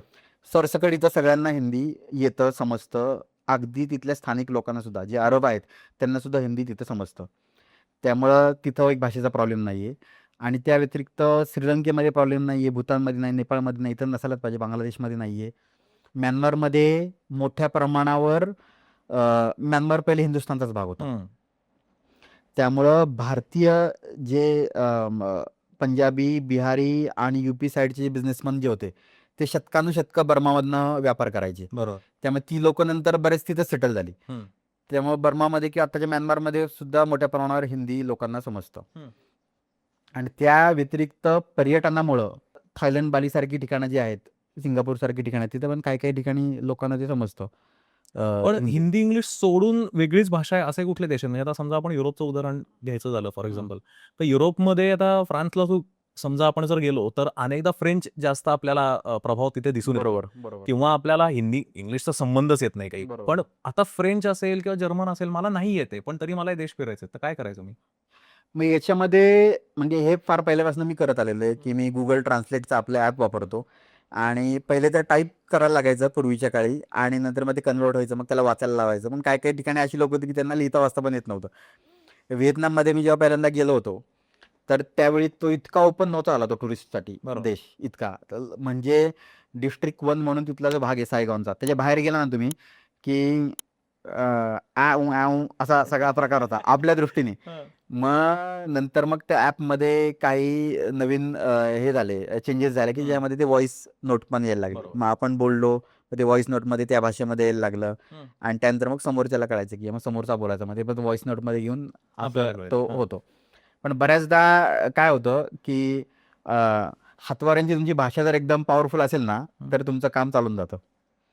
अच्छा, तो एक मार्ग आहे. हातवाऱ्यांची भाषा असेल तुमच्याकडे, तुम्हाला एखादा फोटो दाखवून तो जर तुम्हाला एक्सप्लेन करता आला तर मग काही विषय नाही. असं तुला कुठं बघायला मिळालंय की जिथे काही भारतीयांच्या घटनांमुळे, प्रॅक्टिसेसमुळे किंवा काही चुकीच्या वर्तनामुळे त्या देशात गेल्याच्या नंतर थोडंसं भारताचं नाव खराब झालंय असं आपण म्हणू शकतो, किंवा तुला असा अनुभव आला की कुठेतरी भारतीयांची जी इमेज आहे ती भारतीयांनी तिथे केलेल्या काही कृत्यांमुळं थोडीशी मलिन झाली आहे, असं तुला कुठं जाणवलं का? असा प्रश्न विचारलाय की ज्याचं उत्तर देणं अवघड आहे. कारण की असं कुठलंच ठिकाण नाही की जे भारतीयांनी सोडलंय. कोविड नंतर काय झालं माहिती का? कोविड नंतर लोकांनी एक प्रकारे जो मधला गॅप पडला होता तर रिव्हेंज टुरिझम त्याच्यामध्ये झालं. आणि त्याच्यामध्ये लोकांचे लोंडेच्या लोंडे गेले तिथं. आणि त्यामध्ये बरेच देशांनी असं काय केलं की आता एवढा लॉस झाला आपला टुरिझममध्ये 2-3 वर्ष काहीच नाहीये, तर आपण फ्री व्हिसा देऊन टाकू. त्यामुळे बऱ्याच देशांनी आपल्याला फ्री व्हिसा दिला. तर त्यामध्ये सर्बिया एक देश होता की जो युरोपातला देश होता, पण इंडियन्सला व्हिसा ऑन अरायव्हल होतं. तर आपण लोकांनी त्याचा इतका गैरवापर केला डंकीसाठी, त्यांनी सर्बियानी बंद करून टाकला आपल्याला एंट्री. त्यानंतर जॉर्जिया वगैरे सारखे देश होते. त्या देशामध्ये तर आता आपली लोक म्हणतात की ते देश रेसिस्टच आहेत म्हणून. पण त्या देशांचा वापर भारतीयांनी डंकी एंट्री करण्यासाठी केला युरोपामध्ये. सेम अझरबैजानमध्ये. म्हणजे हा जो मी म्हटलं जसं की सेंट्रल एशिया जो आहे हा आपली सॉफ्ट पॉवर आहे. किंवा कुठलाही देश आहे, कुठल्याही देशामध्ये आपली जी सॉफ्ट पॉवर जी आहे ना ती बॉलिवूड आहे किंवा आपलं कल्चर जे आहे भारतीय कल्चर, ही आपली सॉफ्ट पॉवर आहे. ती सॉफ्ट पॉवर म्हणून आपण ती वापरला पाहिजे. आपल्या लोकांनी सॉफ्ट पॉवर वापरून त्याचा परत गैरवापर केला. म्हणजे आपल्यासाठी जे सगळ्यात सेफ देश होते की जे ऑलवेज वेलकमिंग जे होते देश, त्या देशांनी पण आता हात आखडता घ्यायला सुरुवात केली. म्हणजे थायलंडचं जे आता उदाहरण आपण बघू शकतो, त्यांनी संसदेमध्ये तो कायदा पास करून घेतला की भारतासाठी आता फ्री एंट्री नाही. अजून त्यांनी इम्प्लिमेंट केलेलं नाही पण त्यांनी तो कायदा तिथं पास करून घेतला. कधीही ते तसं करू शकतील. किंवा रशियामध्ये आपली लोकं जातात, त्यांना डिटेन तिथं केलं जातं. तर काय होतं की अगदी 1-2% लोकं असतात आणि त्यांचं वर्तन अतिशय तिकडं लाऊड असतं. आपण पैसे देतोय म्हणजे आपण तो देशच विकत घेतलाय की काय, अशा पद्धतीने त्यांचं वर्तन असतं. परत पब्लिक सेन्स नसतो, सिव्हिक सेन्स नसतो, जो अतिशय म्हणजे कॉमन सेन्स पण कॉमन नसतो लोकांमध्ये. अशी परिस्थिती त्या देशांमध्ये असते. आणि रस्त्यावर आपण कसं चाललं पाहिजे. म्हणजे तुला सांगतो मला इतकं वाईट वाटलं. एक ठिकाणी मी बोर्ड बघितला याच्यामध्ये थायलंडमध्ये. फुकेतमध्ये एक बोर्ड बघितला एक ठिकाणी की रेस्टॉरंट होतं. त्या रेस्टॉरंटच्या बाहेर पाटी लावली होती की Indians and Israelis are not allowed. बापरे! आणि एक ठिकाणी फक्त लिहिलं होतं की इंडियन्स आर नॉट अलाउड. मग तिथे जाऊन मी त्याला विचारलं. तर मला असं वाटलं की काय ते पॉलिटिकल काय विषय आहे का? ते म्हणले नाही म्हणले. ते म्हणाले की टेबलवर बसल्यावर आसपासची जी लोकं असतात, त्यांची प्रायव्हसी असेल, त्यांचं हे असेल, याचा सुद्धा विचार बरीच लोकं करत नाहीत. आणि ते म्हणाले की आम्हाला हे मान्य आहे की 10% लोक असे असतील, 90% लोक चांगले असतील, पण आम्हाला नकोच येते, त्यामुळे आम्ही ती पाठी लावली. म्हणजे रेस्टॉरंटमध्ये जाऊन खाणं, बिल देणं आणि येणं किती सोपी गोष्ट आहे, साधी सरळ गोष्ट आहे. ती सुद्धा जर आपल्याकडनं होत नसेल तर आपण सिविक सेन्सच्या बाबतीत किती मागावं. आपण पूर्ण देशाचंच नाव खराब करतोय.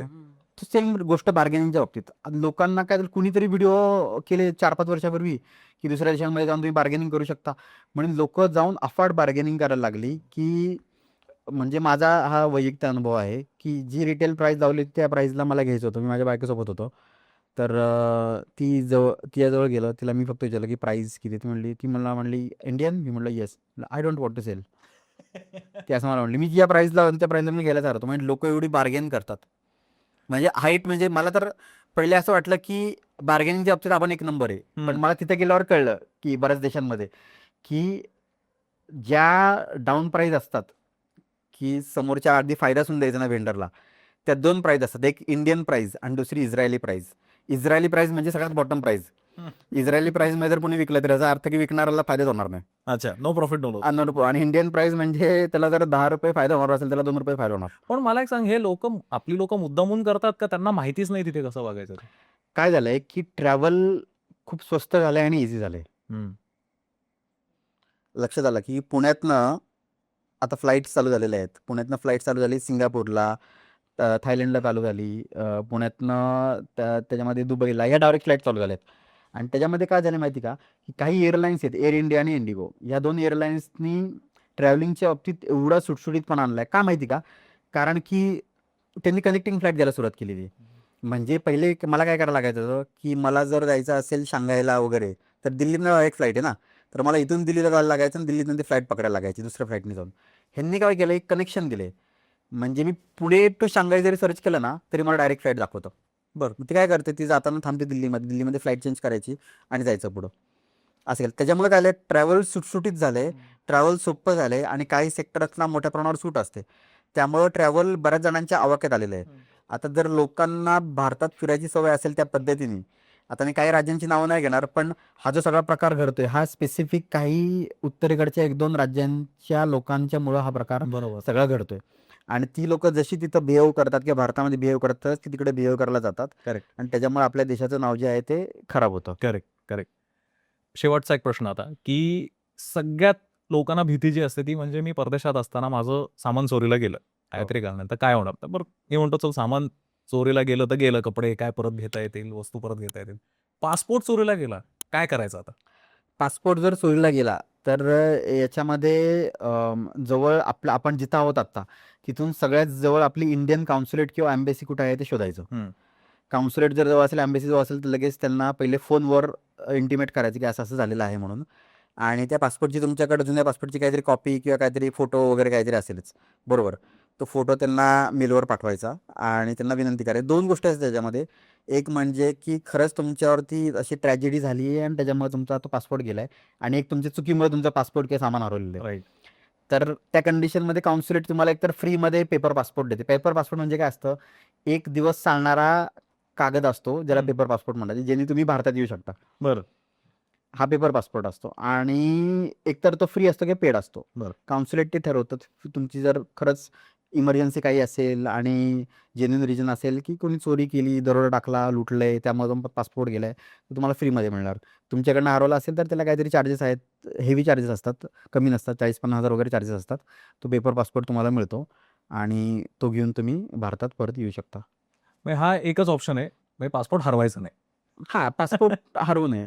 म्हणजे काही झालं तरी, कारण काय, अर्थात सगळ्यात महत्वाचं ते डॉक्युमेंट आहे आणि निष्काळजीपणामुळे, म्हणजे आता तू जसं म्हणतोयस, काही दुर्दैवी घटना घडली तर गोष्ट वेगळी, बरोबर. पण निष्काळजीपणामुळे कारण त्याला काय, म्हणजे आपण ई आधार दाखवतो तसला काही अजून भानगड आपल्याकडे आलेली नसल्यामुळे तो पासपोर्ट हरवला तर तुमचं सगळं घाशा गुंडाळावा लागू शकतो तुम्हाला. डेफिनेटली. एक शेवटचा प्रश्न, हो. ड्रीम डेस्टिनेशन तुझं आता, की जे तू आधी गेलेलं नाहीयेस, हो. मी तुला म्हणलं की आता उद्या उठून तुला या कंट्रीमध्ये जायचंय, कुठं जाशील? मी लंडन मला बघायचं आहे. बरं. त्यामुळे मी लंडन जाईल. माझं ड्रीम डेस्टिनेशन लंडन आहे. बरं. त्यामुळे ते एक जाईन. म्हणजे आता कसं आहे की शहर, निसर्ग, माउंटन्स, बीचेस हे वेगवेगळ्या गोष्टी आहेत सगळ्या. पण एखादा भाग बघायचा जर झाला मला, तर मला साऊथ अमेरिकेला जायला आवडेल खूप प्रचंड. मला जर नैसर्गिक काही ठिकाणं बघायची असतील तर मला आफ्रिकेला जायला आवडेल. बरं. म्हणजे तिथली रिस्क जी कुठली असेल ती सगळी घेऊन सुद्धा. आणि जर ओव्हरऑल जर मला कुठं जायचं असेल तर मला लंडनमध्ये जायला आवडेल. तर मित्रांनो, तुम्हाला आता या सगळ्या डिटेल्ड मालोजीने ज्या सगळ्या स्टोरीज सांगितल्या किंवा त्याचे जे अनुभव शेअर केले किंवा ज्या गाईडलाईन्स आपल्याला दिल्या त्याच्यावरनं तुम्हाला कळालं असेल, की पुढची जी तुमची फॉरेन ट्रिप आहे किंवा तुमची पहिली फॉरेन ट्रिप जी आहे, तर ती प्लॅन कशी करायची, त्याच्यामध्ये कुठली काळजी घ्यायची, त्याच्यामध्ये काय-काय बघायचं आणि सगळ्यात महत्त्वाचं म्हणजे तिथे कसं वागायचं. तर त्याच्यामुळे हा जो पॉडकास्ट आहे, हा तुमच्या पुढच्या फॉरेन ट्रिपला नक्कीच उपयुक्त ठरेल अशी आम्हाला अपेक्षा आहे मालोजी. थँक सो मच आज तू इथे आलास थँक यू आणि सो मच. इतकी छान तू आम्हाला माहिती दिलीस. खरं तर या कट्ट्यावर म्हणजे या मैफिलीत येऊन मला अतिशय आनंद झाला. आणि ओंकार आणि देवा म्हणजे माझ्या जवळचे मित्रच आहेत. त्यामुळं इथं कुठल्या पॉडकास्टला नाही तर गप्पाच मारायला आलोय असं मला झालं. आणि माझे अनुभव मी पहिल्यांदा इतक्या चांगल्या प्लॅटफॉर्मवर शेअर केले आणि जास्तीत जास्त लोकांना याचा फायदा होईल असं मला त्यातनं वाटतंय. आणि आवर्जून सर्वांनी हा चॅनल सबस्क्राईब करा. अतिशय इन्फॉर्मेटिव्ह कंटेंट जो आहे हे यातून डिलिव्हर होतं आहे आणि एकदम क्वालिटी कंटेंट आहे. त्यामुळे आवर्जून मी सगळ्यांना सांगेन की तुम्ही कुठं जरी असाल तर ट्रॅव्हल करत असाल, काही करत असाल, कानात हेडफोन्स घालून ऐका. कुठं तुम्ही बसला असाल तिथं बसून व्हिडिओ ऐकत जा. पण आवर्जून हे व्हिडिओज तुम्ही सगळे उन्हाळ भटकंतीचे ऐका आणि चॅनलला सबस्क्राईब करायला अजिबात विसरू नका. धन्यवाद.